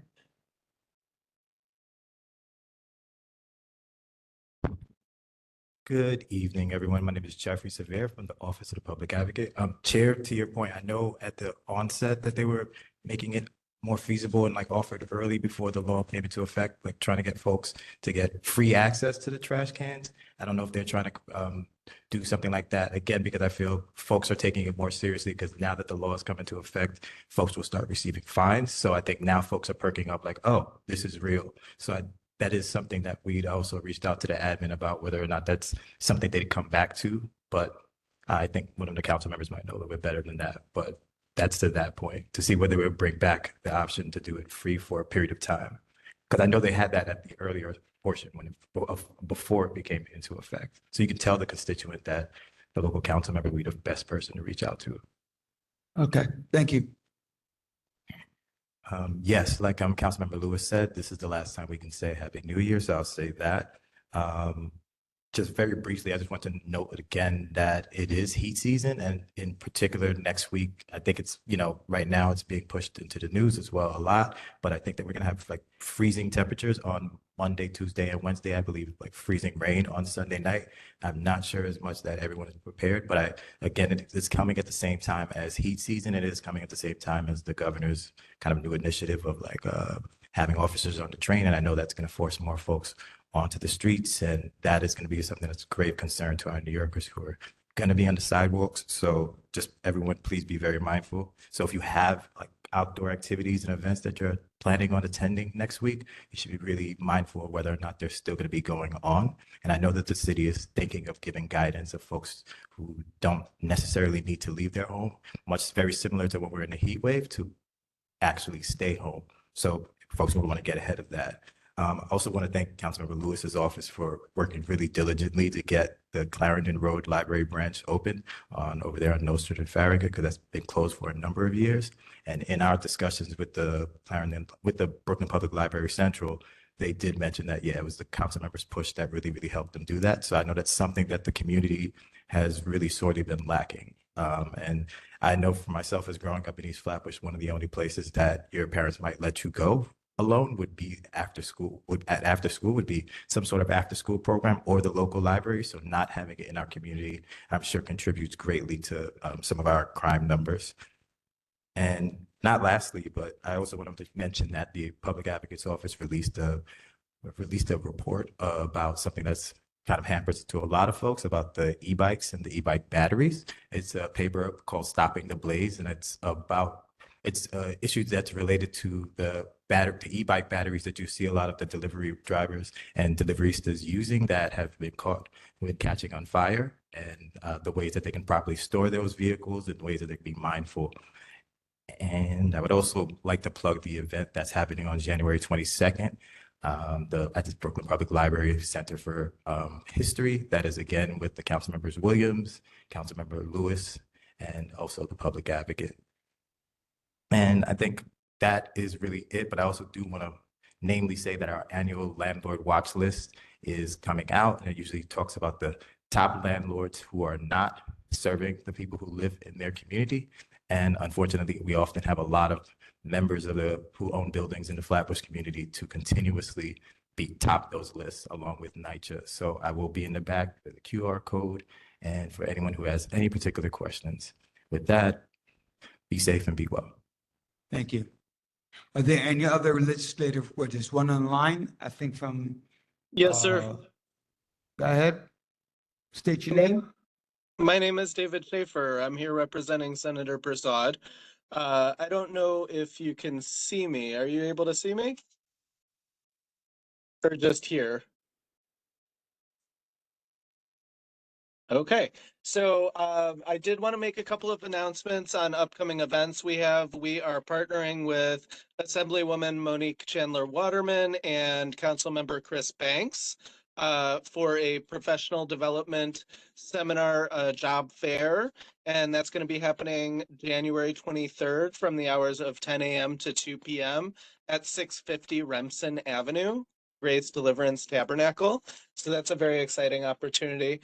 We're also partnering on an event which is a free legal clinic, and that's with the Metropolitan Black Bar Association and the Brooklyn Bar Association, where there will be services for landlord and tenant, one-on-one consultations with volunteer attorneys for estate planning, criminal issues, immigration, and a host of other issues. We are partnering with, again, with Monique Chandler Waterman, this time with Mercedes Narcisse, Farrah Lewis, and Frank Sedio on that event, which will be happening on January 30th from 6 p.m. to 8 p.m. We have several events in our office, which is in Canarsie, and those are free electronics recycling coming up this Friday from 4 to 5 p.m. We have NILAG free legal services in the office on January 21st. That is from 10 a.m. to 3 p.m. We have Oath at our office Wednesday, January 29th from 11 a.m. to 3 p.m. The staff from Oath is there to answer questions and help understand summonses and how to deal with those summonses. And then we'll also be hosting a senior Medicare webinar talk, which will be happening on January 30th online. And that's from 6 to 7 p.m. So we have a lot going on, and we welcome all of our community members to show up and take advantage of all of the free community events we do. You can reach our office at 718-649-7653. And we also have a very strong community constituent services office. So if you have any issues with state or city agencies, if you have quality of life issues, we welcome you to give our office a call so we can help you solve those. Thank you so much. Thank you. Are there any other elected officials online or in person? Yes, Rachel, I'm Rachel O'Neill. Rachel O'Neill, go ahead. Yes, I'm Rachel O'Neill with Congresswoman Yvette Clarke's office. Good evening, everyone. Our events are still in process of being. Office, Rachel? Congresswoman Yvette Clarke. Okay, go ahead. Let me see if I can raise my volume up some more. Okay, hope you can hear me a little bit better. Congresswoman Yvette Clarke's office, and we have a lot of events that are upcoming, but we're still in the process of planning. But I did want to let you all know that Congresswoman has been selected to be chairwoman of the Congressional Black Caucus, so that's a plus. Also, she's a ranking member of the Energy and Commerce Oversight and Investigation Committee this term out. We also have a new Director of Outreach and Community Engagement. Her name is Debbie Medina, and her email address is Debbie, DEBBIE, Medina, MEDINA, @mail.house.gov. Any events that you all are doing that you possibly would like to collaborate on, just email Debbie. Also, you can email me. And again, I'm Rachel O'Neill. My email is RACHEL@mail.house.gov. I'm the Director of Constituent Services. So if you also have any constituents with issues with a federal agency, please feel free to reach out to me. The number to our office is 718-287-1142. I hope you guys got all that. Thank you. Yes. Anyone else? Hello? Yes, Can you hear me? yes, we can. Or Oh, are good you on the night, phone? everyone. Is that I'm you on the representing. phone? Yes, I'm on the phone. I'm on Go the ahead.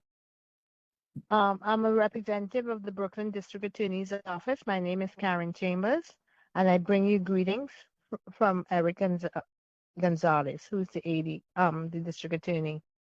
I want to wish everybody a prosperous 2025. And if anybody have any issues or concerns, please give me a call. My phone number is 718-250-4877. In our office, we have one initiative that's going on right now. Next Wednesday, January the 22nd, we are celebrating the Lunar New Year, and it's going to be at New York City College. The address is 285 J Street. It's open to the public. The time is from 6 to 8. And come out and see what our office has to offer. And this is part that we give back to the community. So come and enjoy this celebration with us. Good night and thank you. Thank you, Ms. Chambers. All right. Are there any other elected officials or representatives? I'd see none. We'll quickly do roll call.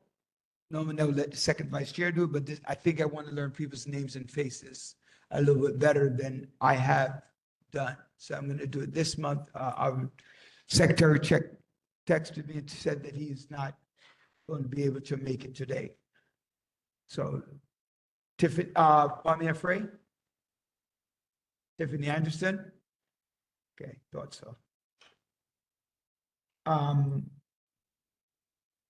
David Boats, I'm sorry. Burlette Antoine. Hassan Bakruddin. Celia Bellin. David Boatswain. Tiffany, I have been trying to reach you for a little bit.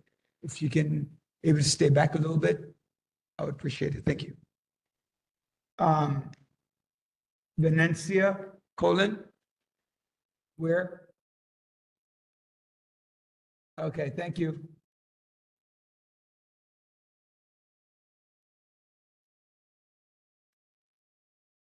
Asha Cunningham, Roger Daly, present. Arminia Daniels.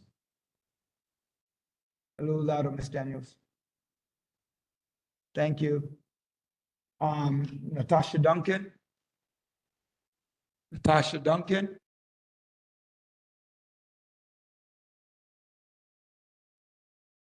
LaShawn Freeman. Charles Galbraith. Rose Graham. Rose Graham. Rose Graham. That's present. Does anybody know if she step out into the bathroom? Oh, she's right there. Rose Graham. Gail Granson excused. Ronald Green. Ronald Green.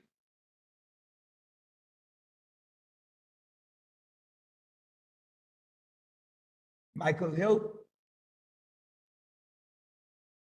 Whitney Humphrey. Whitney Humphrey.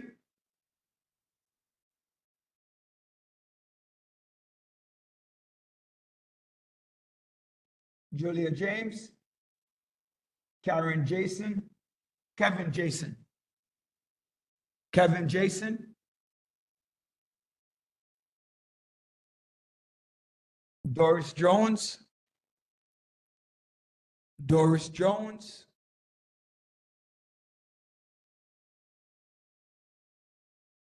Cole Julius.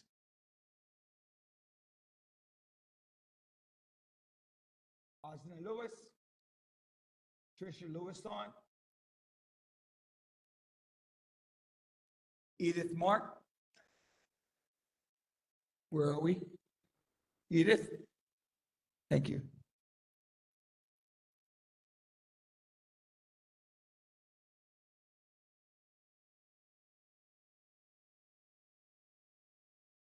Brandon Mutherin. Brandon Mutherin.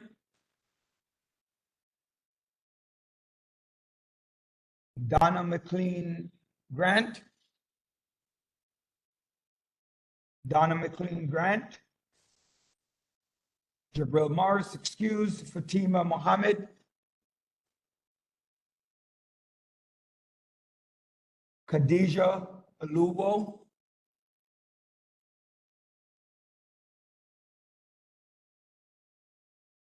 Montserrat Oni. Kadiatu Odrago. Drago. Okay, that's a O, okay. June Prasad. Deborah Pointer. Thank you. Carl Renault. Aaron Roth.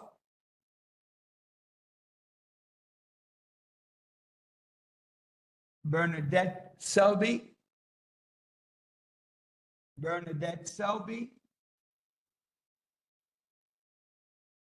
Kimberly Shelley.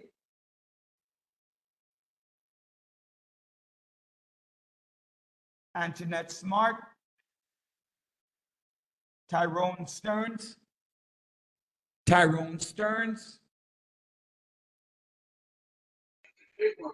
Yes, I'm on Zoom. You're absent if not present in person. Kamara Swaby. Simone Sylvester. Heslot Toursum.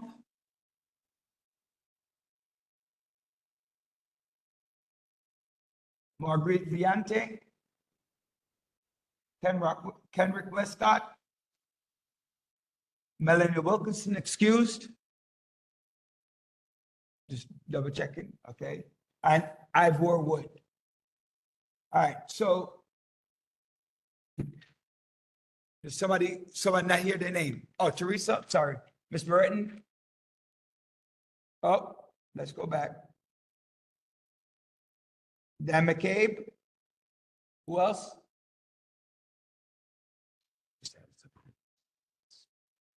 Anyone not hear their name?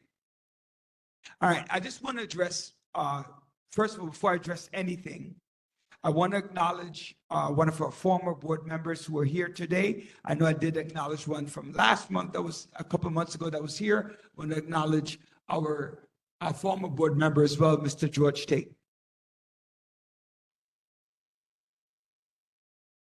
All right, I want to address two things of importance. And it's very important that we understand this point.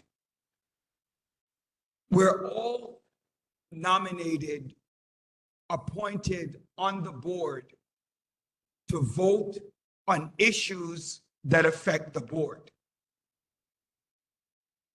When we don't meet quorum, it reflects on your attendance. So if you come to a meeting and there's supposed to be a vote on the floor and you get up and you walk out, you're failing to adhere to the duties in which you are appointed. On any vote, any member is to vote yes, no, or abstain. The bar president's office does look at abstentions. They prefer that you vote yes or no. But again, it is your right to vote abstain because, again, an abstention affects the vote. So I just want to be clear for every member who gets up because they might be irritated with a vote or whatever the case is, that don't want to vote on the issue. You have the right to vote yes, you have the right to vote no, but you or abstain, but you don't have the right to walk out. Because then that vote might come up in a subsequent meeting, which you might not like. Because at the previous meeting, the matter was dealt unfinished. Okay, I just want to say that because I saw that happening for two votes that happened on the issue regarding one board member, right? That we had quorum both nights and quorum stopped because the board member chose two board members chose to walk out to make sure that quorum was not met. It is your diligence to be here for a vote. Whether it's a liquor license, whether it's a member, whatever it is. Okay, you dropped something, Ms. Graham. All right, with that being said, okay, are there any matters before the House? Unfinished business. Let me up. I think I'm skipping the agenda. Okay, adoptions in a minute. Last month, yes.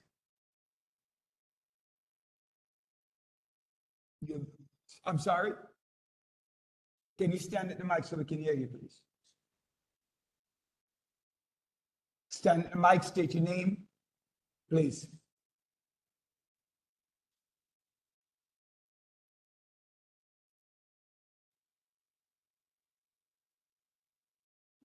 Yeah. Oh, you got to turn it off. It's in the front, on the side. Somebody turn it on for her. Is on the, just pull it out. Yeah, just turn it on, that button right there. Again, I think you have to go down.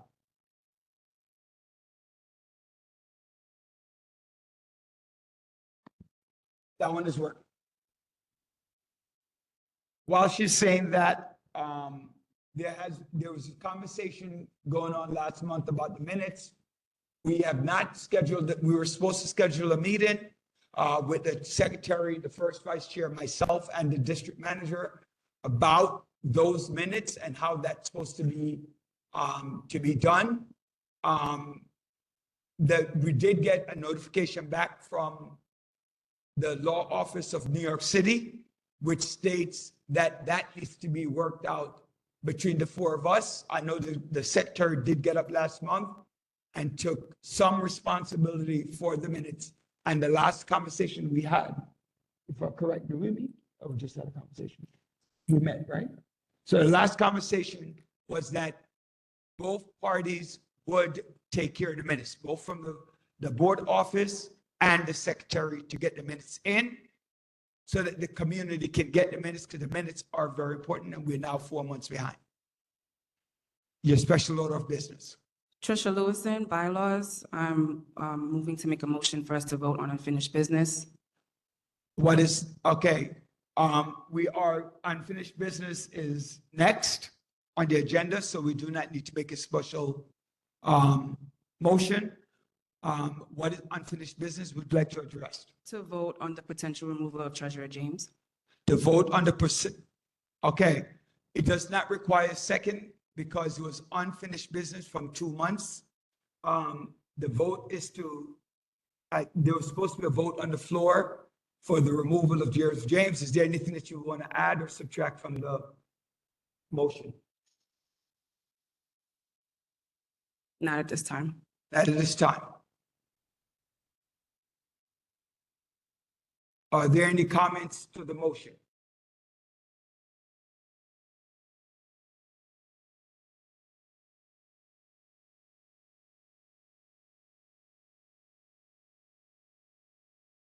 May we have the reasons why Julia James has to be removed from the board, please? Thank you.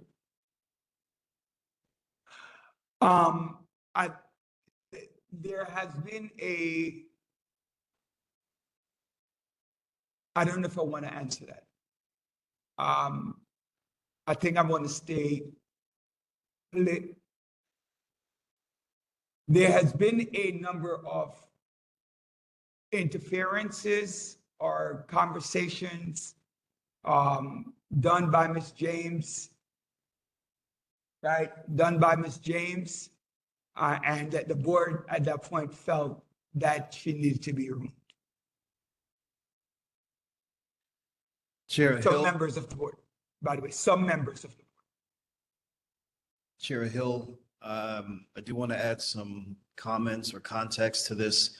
I've been on the board for about 2 years now. And as long as I've been a member of this board, I've observed Chair James be a continuous disruption to almost all the meetings. And I have definitely felt that's impeded the ability for the board to be effective in doing its job for the community. And I have observed Chair James be admonished for this behavior that she's displayed numerous times, and she has not, in my opinion, shown any concern or any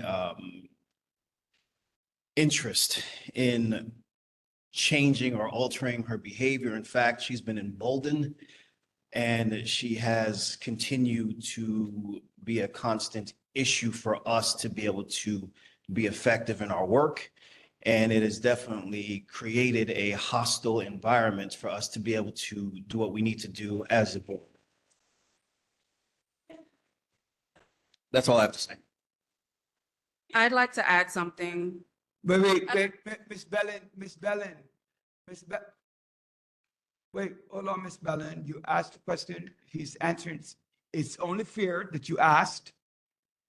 And I can answer with examples. That- Walking out post-vote when we have reached quorum, that wastes everyone's time. We are here volunteering for the community. We're not here for egos. We are not here to go back and forth and listen to bickering every single meeting. I've only been I echo Mr. Hill's statements. I've only been on the board for about 2 years, and it's time consuming. There are people that have lots of things to do. They have busy lives. People have health issues. People have families to take care of. This is a waste of time to listen to back and forth that has nothing to do with the community and is not helping advance the community. We don't have time for it. all right.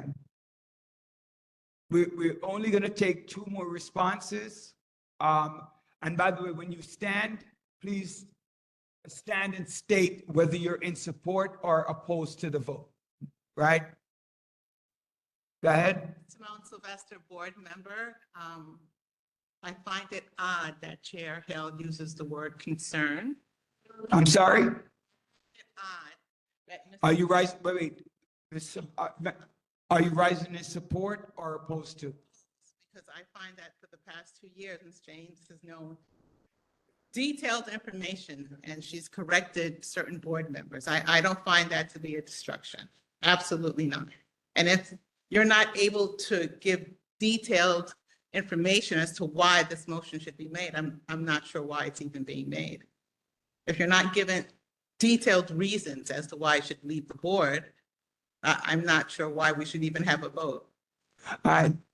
So the things that I can and cannot answer, and I did answer, Mr. Hill mentioned a few of those things, which has to do with misconduct, interfering in board business, constant reminder to not continue with certain conversations. And they did seem to persist, making statements that are not necessarily true to the board, as i.e. tonight with the statement about the treasurer's report, which is not true. So, I mean, would you say it's just more of a... Wait, hold on 1 second, Ms. Sylvester. I don't want to turn it into, you asked a question and I'm answering it, and you did speak in a post. There are things I can and cannot say. So, I mean, would you say it's just a matter of a disagreement with Ms. James? And I wouldn't say it comes to that. Right? But again, remember what I told you. You have the right to vote yes, no, or abstain. Okay? You do have that right. All right. I'm only going to take. Out of respect, if we're going to be voting to remove anybody from this board because of any reasons, we should have it in writing. Give us all the reasons what this person has done to deserve to be asked to be removed from the board. I want to see it in writing. Give me all the incidences, all the things Ms. James has done that is incorrect, where she has disrespected anybody. If she's asked for clarifications on certain things, why is she asking for the clarification? You do not just decide to remove somebody from the board because you do not agree that they keep asking questions. She has the right to ask questions. I have the right to ask questions. Anybody here that's a member of the board, if you're not sure about something, you're not clear, you need clarity, you have the right to ask. Why are people and we're upset that a particular member of the board is constantly asking questions, she has the right to do that. So I disagree with this. I disagree with it. You said you only been here for 2 years. How many years has Ms. James been on the board? How many years has she been on the board? I mean, this is not right. This is just not right. And the problem with this board is because of the factions. This one supporting this one, that one supporting that one. If you don't like this one, abstain, don't vote, and all this nonsense. When I was up in my restaurant, I went for help with some of these people on this board because they had all kinds of things to say. Swed was open, Swed did good, Swed is closed right now because of whatever issues. So from the time I've been on this board, I've been very silent. I've just been observing a lot of things. But this is a horrible board because of all the factions, and that's not supposed to be. Thank you. Mr. Chair, do I have the floor now? Go ahead. Thank you. Over the years I've been on the board, there were many times for months would go by and I would not say a single word. I used to have to say to myself, I need to speak up, just to speak, okay? Because I don't need to be heard. But what I will not do is to tolerate misinformation and lies. So just a while ago, when I spoke earlier, I said, I think there needs to be transparency, right?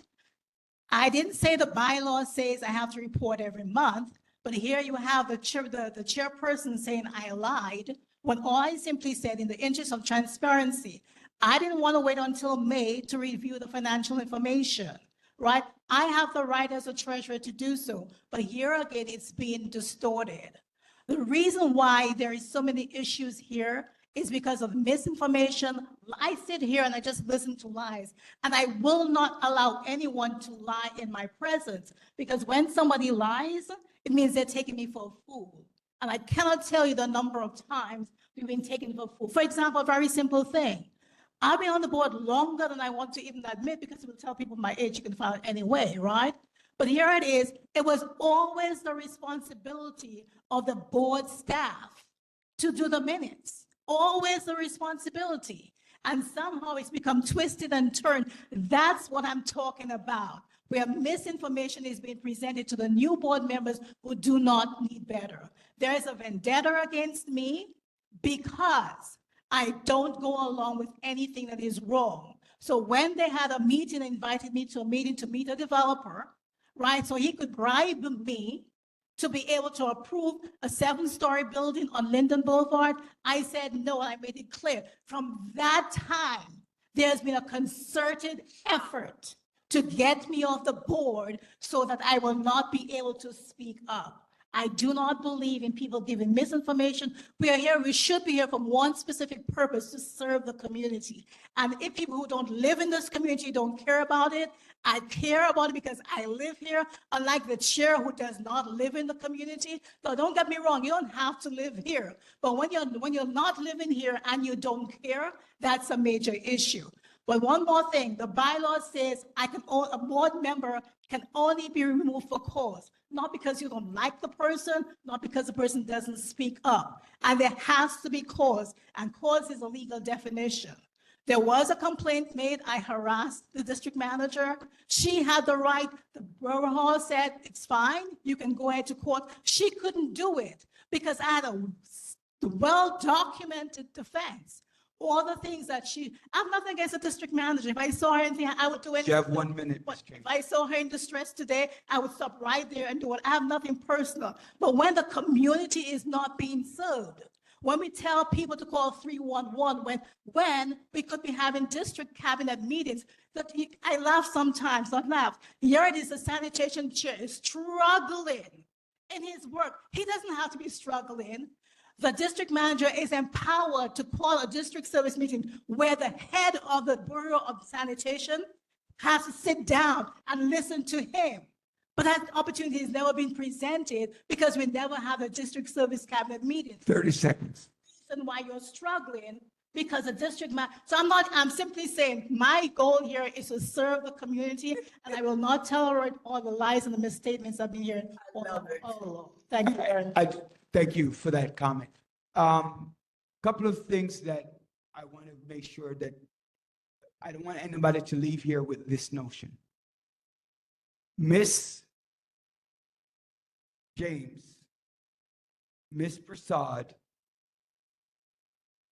Mr. Lewis, Mr. Frey, Miss Frazier were all called into the same meeting regarding a developer looking for variance to build up on Linden. If anybody knows the district, on Linden and Albany. There was no demand for any payment in support of that building. Mr. Afray, Mr. Lewis,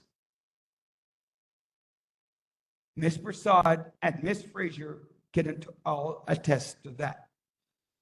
So to make the statement that we tried to remove you from the board because you voted against it, what happened in the meeting was you chose not to listen to what the person was saying. Subsequent to that, the developer only wanted to make money. He wanted to build something that would provide service to the community and make him money. That was the bottom line, right? If that's the question, and that has never come back up in any other conversation. So I don't want the board to hear this and hear something different. If Mr. Frey is right there, he could speak to that meeting. Ms. Prasad is right there. Can speak to that meeting. So no faulty information. Is there a motion on the floor? Yes, there is. Is it appropriate for this motion to be discussed on a recorded session that is being streamed on Zoom without closing? Yes, it can. Thank you. Mr. Hill, you spoke already. We're gonna, first Vice Chair Prasad, then Member Dahlberg, and then we come back to you. So I was outside, went to use the restroom, and I heard my name. About the meeting you're talking about, Chair Daly, that was not protocol. When anyone is coming before the board for a variance, they go before the committee. You called a special meeting with a selective group of people. That is not protocol. Was there any, wait, I'm sorry. I'm sorry. Was there any quid pro quo that for anybody at that meeting to exchange money? That's not the point, Chair Daly. And I understand It was that. not protocol. All variance has to go before the committee, and then the committee comes to with a recommendation before the board. I You do agree. not do That's not the question I special asked. meeting. I think a lot of people got off the call. I know Ms. James did because she said she cannot be part of this type of special meeting, which was totally not professional and not the right thing to do. I agree with all of that. That's not what I didn't disagree. Once you said the statement was made that it was protocol to go to the committee, right? There was no argument back and forth between going to the committee. What Ms. James stated was based upon that meeting. There was a concerted effort to remove her from the board. To your knowledge, was there anything stated in that meeting then or subsequent to that that required for her to be removed from the board? To your knowledge? Is a yes, no question? Well, I don't even know what the question is. I mean. Ms. James stated that upon that meeting. Chair, And I- Daly, this is going on Okay, and on. It's so totally. just leave it out of the one answer. No, is it- because I don't know what you're saying. I'm, Ms. it's always James, good when you Ms. think so you don't know Prasad, what it is. Okay, we're not gonna go through the debate. The only question I ask is, she stated that after that meeting, there was a quid pro quo to get her, not her words, off the board. That's all I asked. Member Goldberg. think this is more of a clarifying question as well as comment. I am grateful and thankful to be able to serve on this community board that represents not only this community, but also my congregation and my family. But I have to say, I am very discouraged and disappointed at what's been taking place. I'm discouraged in several senses. I think that our community is facing various challenges internally as well as externally. Even the facility that we're in is under threat of being lost. We recognize the various concerns that are present with us. And I feel as though a good amount for the last 3 meetings has been occupied with these matters. As a result, I'm not just speaking for myself, but I believe I've also communicated with other board members who express frustration where we're trying to serve our community and neighborhood, but yet we have not seen any forward progress concerning this. I'm asking, regardless of whatever the board decides to do tonight or how we're moving forward, that at this point, we cease from any accusations on all sides. That we trust whatever process needs to go through and go forward, but we can't have it where we're talking about one another in slanderous ways, whichever way it's going or whichever side it's going, and we're trying to move our community forward. Be honest with you, respectfully, people are laughing at us, y'all. They're making fun of us as a community board. They're not even considering, I'm in some meetings where they're not even considering us because they know the dysfunction. I'm talking to elected officials who don't even want to come to our board meetings because of the condition and situation that's taking place. I respect the leadership here. I respect everyone here. I just believe we need to get engaged and once again on one accord to be able to move this community forward. We've got big issues, big challenges that are present, not far off, but are present right now that I believe we have to address and go forward. And so whichever process we have to work through to get this done, it needs to be done. But if not, I'm really questioning what is our role here as a community board. And I'm sorry, but respectfully, I don't think we can go back and forth with these type of meetings again as we go forward. Thank you. Somebody has to call the question for us to stop the debate.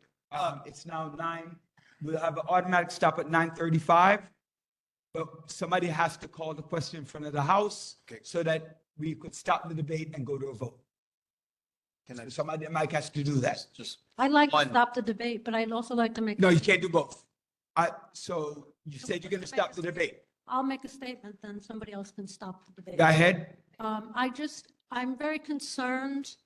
I'm very concerned that a meeting was held clandestinely about a variance when that should be brought to the full board. There shouldn't be meetings like that. So I hope that we don't have meetings like that going forward. So I really want to address that meeting because it's the purpose of that meeting. I'm sorry. The purpose of the meeting was not for a variance. The purpose of the meeting was to discuss what could have been done with the property. That was the purpose. Mr. Frey, you on the floor. I'm going to give you the moment to say something because you're at that meeting. Now, because I wanted to clarify. And he said, yeah. No, but I understand that. No, wait. I understand what you're saying. I'm going to give Mr. Hill the floor. What I'm saying is that there was a blanket statement made.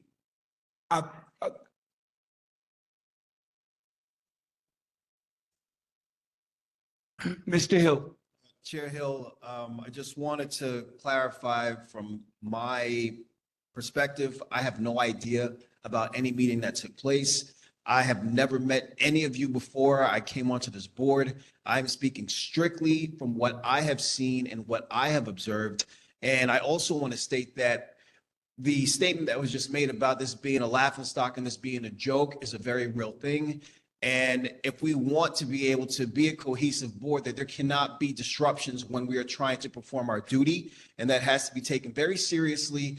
And it is not happening. I don't know if everyone is not observing these issues, but they exist, and we need to make sure that we are functioning properly from the inside before we can do anything on the outside, as frustrating as it might be. I would like for us to vote now. We have all the information we're gonna have. Let's vote and be done with it, and we don't have to deal with it anymore. Let's vote. Okay, the question still has not been called.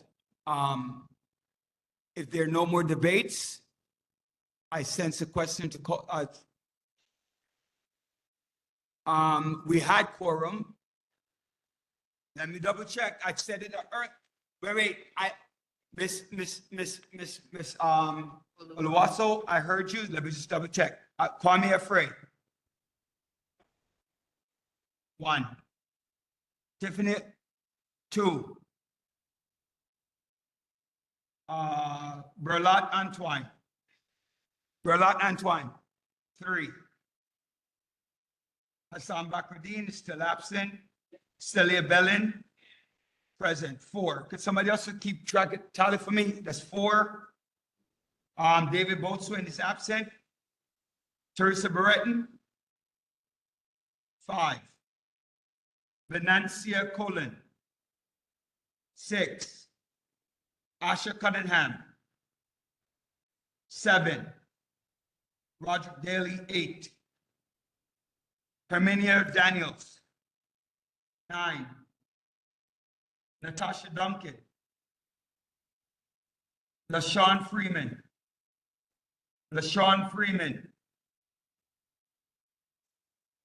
Charles Galber, 10. Rose Graham, 11. Gail Grandison, excused. Ronald Green, Michael Hill, 12. Whitney Humphrey, Julia James,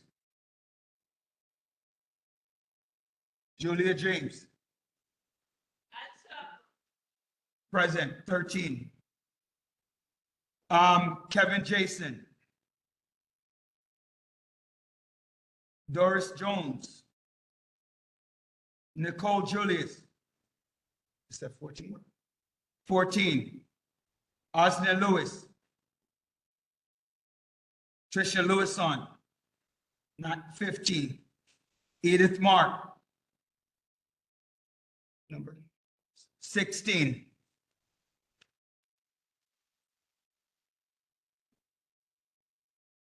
Brandon Muthery. Daniel McCabe. 17. Donna McLean Grant. Jabril James, Jabril Morris, I'm sorry. Fatima Muhammad. 18. Khadijah Aluwo. 19. Montserrat Oni. 20. Kadiatu Quadrago. 21. June Prasad.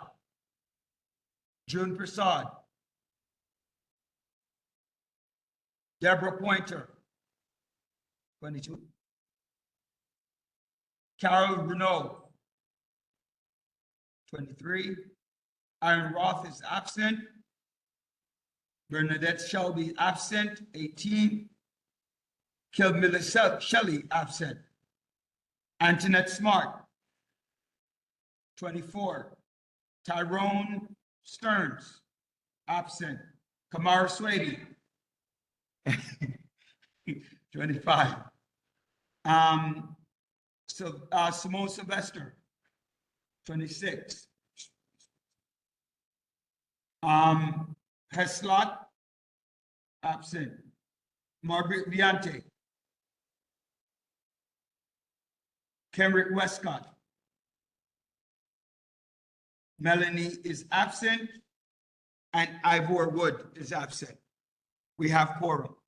So on a quick vote, you must answer yes, no, or abstain. Yes? Yeah. You can come in as well. All right. Kwame Afraid.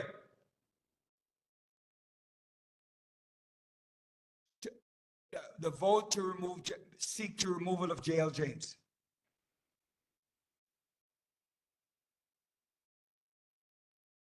Tiffany Anderson. Berlat Antoine. Hassan is absent.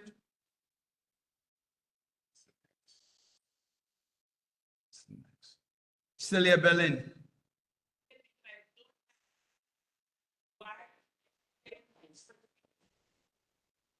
David.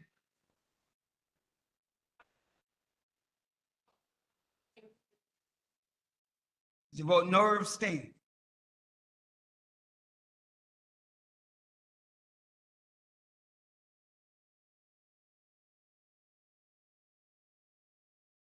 David Boatswain, absent. Teresa Barretton.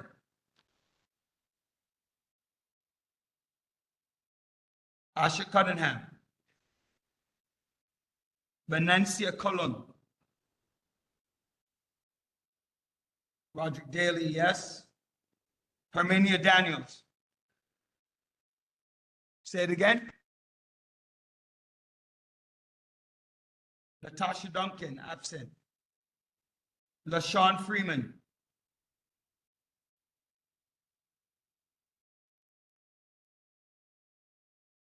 Charles Galbert. Rose Graham. Gail Grandison is absent. Ronald Green is absent. Michael Hill. Whitney Humphrey.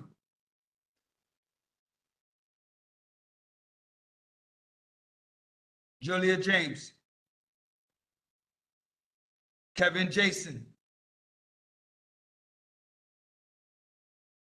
Doris Jones.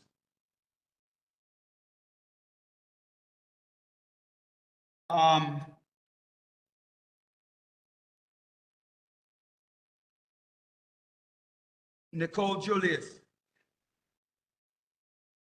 Ashley Lewis is absent. Tricia Lewison. Edith Mark.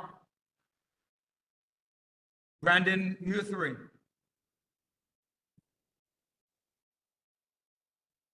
Daniel McCabe. Donna McLean Grant. Jabril Morris, excused. Fatima Mohammed. Khadija Luwo. Montserrat Oni. Kadiatu Quadrago. June Prasad.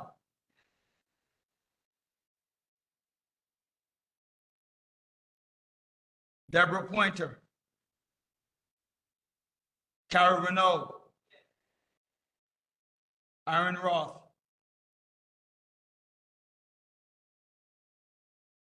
Bernadette Selby. Kimberly Shelley. Antoinette Smart. Tyrone Stearns. Tamara Swaby. Simone Sylvester.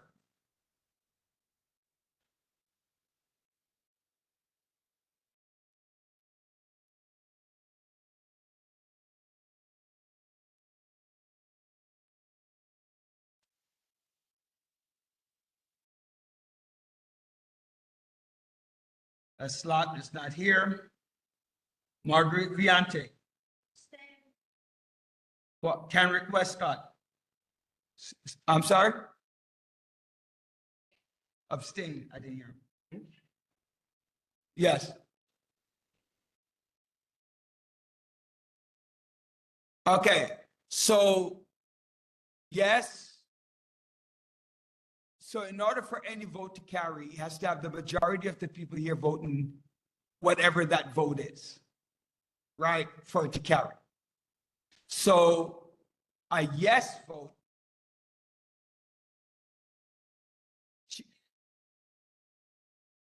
All right, let me finish comfort and then explain. Kenrick Westcott said abstain. Belen is excused and Ivor is absent.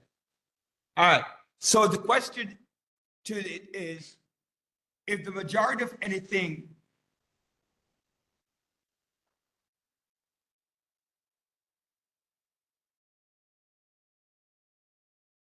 all right, if the majority of anything is that vote, that's what carries.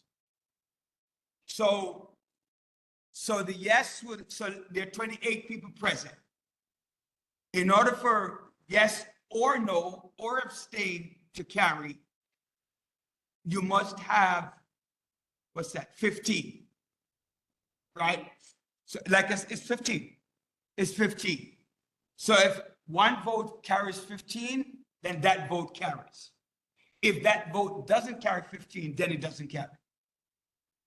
So if there's 7 yeses, 6 noes, and 8 abstentions. The yeses have to be more than the combined noes and abstentions. That's what I just, That's it. no, but it's not, no, that's not the response. The response is whatever it carries. So if it does, it won't, it would fail if they don't have 15 yeses.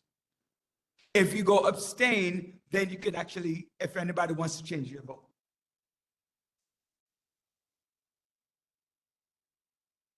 We're saying the same thing, but here's the difference though. Wait. Can I finish, please? Can I finish? I am not. I'm explaining the vote of the question that was asked. So if the yes is 15, it carries. If the no is 15, it automatically fails. If they combine anything, so let's say the abstention is, no, I'm not. So what I'm explaining is that the floor can only, because I went through this with the meeting, that's how I know to answer the question. The vote can be called only by so let's say the abstention wins, because the abstention can win, right? Okay, wait, ladies and gentlemen, I went through this at the borough board meeting. But Miss James, I went through this at the borough board meeting. That is why I'm answering the question, because a vote on abstention failed. And so I want to answer the question that was asked so that people can get an answer. I'm not asking anybody to revote, but to answer the question that was asked. That's it. You can, after I answer the question. I'm not.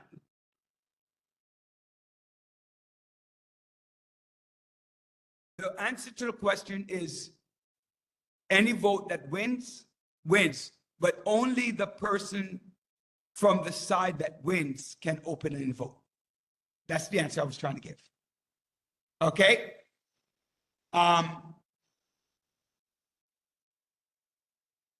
Abstentions. So abstention, yes, no. Yes, I'm not the one on trial. Abstention, 1, 2,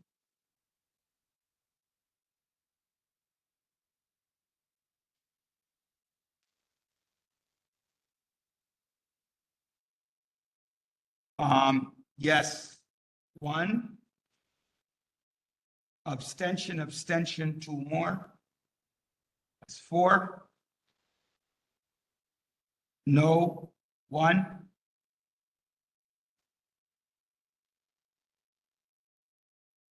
Yes, 1. Abstention, 1.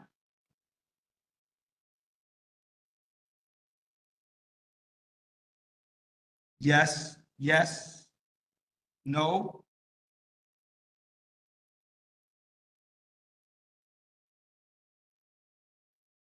Abstention, 1. Abstention, 2.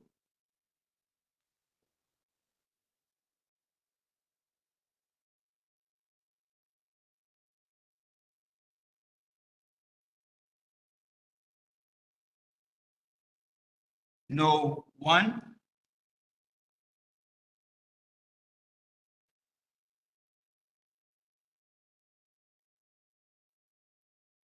Yes, 1.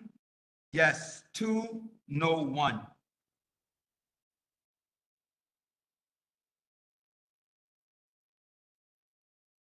Yes, 1.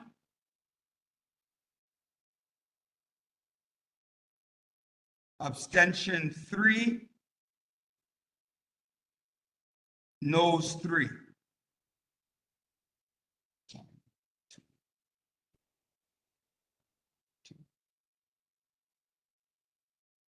Yes, 1. 2. Abstention 1. No 1.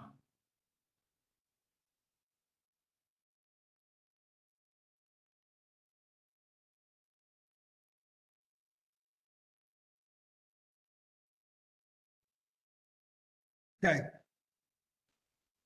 You want to double check? 5, 12, 11, and 8.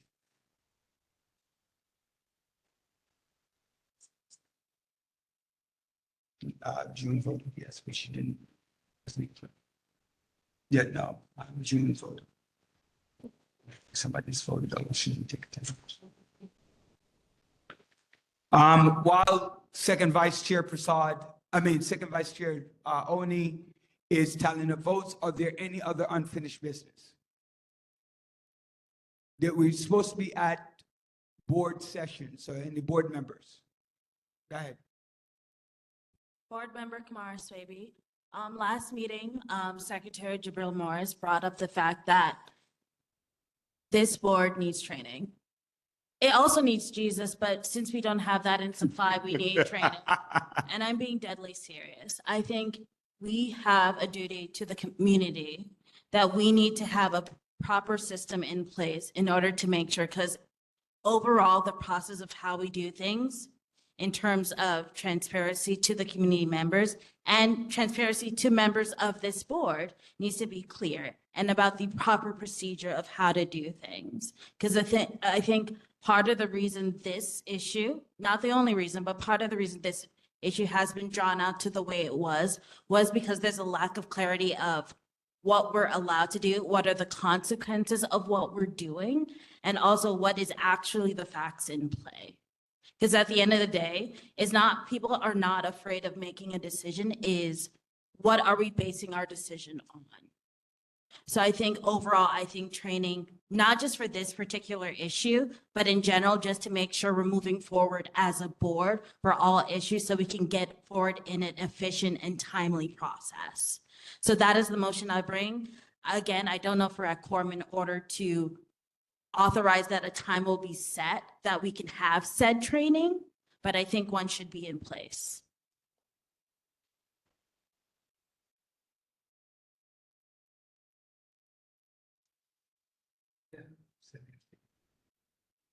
Vote is no.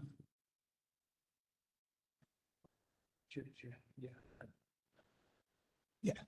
I did suggest at the executive board meeting, Ms. Swaby, that I would like to do an executive board and officers retreat, especially on Robert's rules.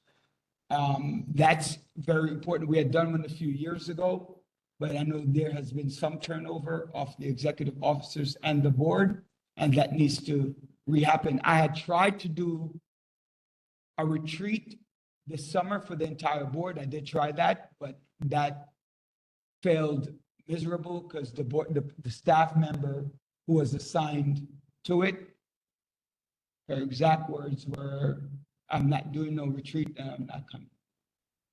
Those are her exact words. So we're working to get at least an executive board retreat by now and the end of February. Does that answer your question, Ms. Swaby, or no? Yes or no? Yes? Okay. Are there any other member comments? Yes.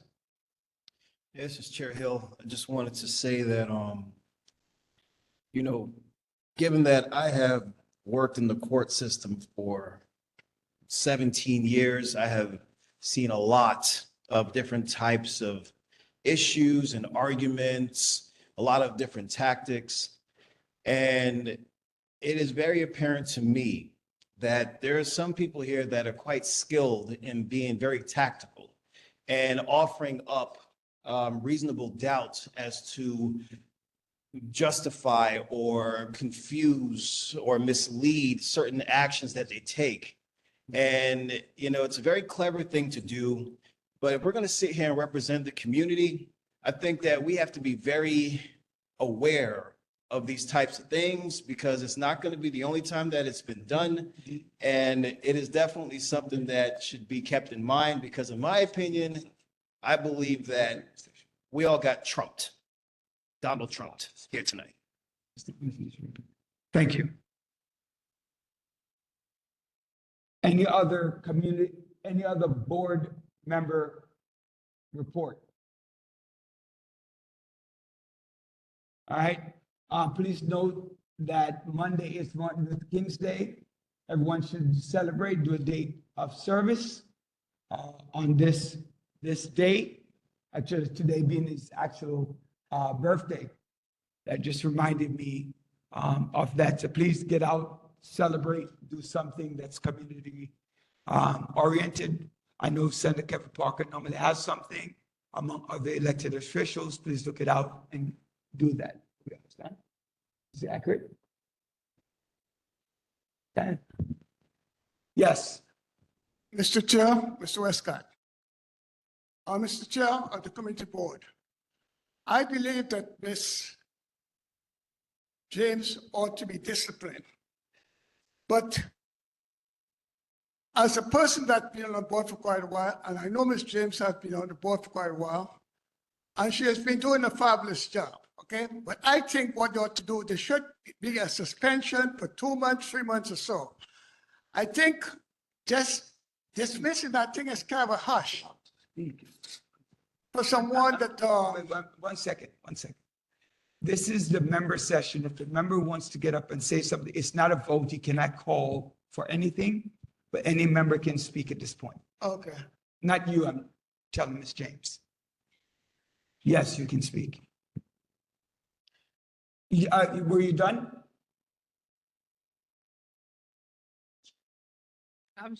Are you finished? I'm ready. I'm ready. I was just waiting. All right. Since the chair says that, were you finished, Mr. Westcott? You can continue if I didn't want to interrupt you. Are you finished? I see what happened. Okay.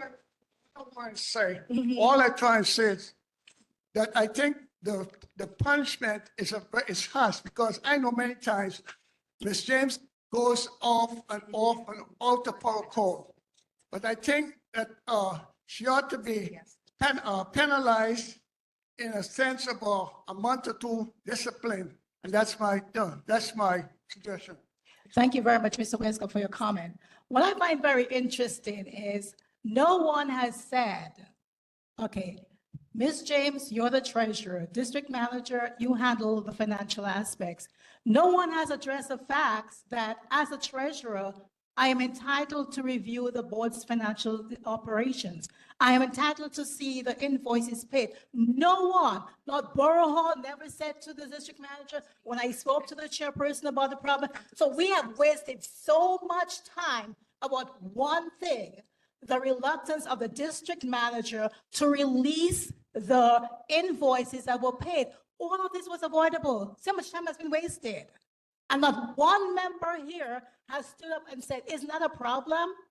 No, the chairperson was within his ability and capacity to direct the district manager to give me the invoices. Look at how much time has been wasted. That is why people mock us because we don't know how to conduct ourselves. So Mr. Westcott, all of this could have been avoided had you spoken up and said, but by the way, the treasurer is entitled to see the financial information. Thank you. Okay, sorry, point of order. That's not true because I have asked multiple times if you have gotten the invoices and why you haven't gotten the invoice. Yeah, but I've asked, and I think people are concerned because we all want to make sure that the work of the board is carried out. So we had 29 people present. Someone was absent during the roll call, but then actually voted. And so the vote as it stands is 10 yeses, 8 noes, and 11 abstentions. So the vote does not carry. I'll repeat it just so for clarity, 10 yeses, 8 noes, and 11 abstentions. Just for you. For the record, 10 yeses, 8 noes, 11 abstentions. All right. With that being said, are there any other new business, old business? Can I get a motion to adjourn? One person. Khadijah motions to adjourn. Can I get a second? Dr. Renault seconds the motion. All in favor of adjournment, please say aye. All opposed, please say nay.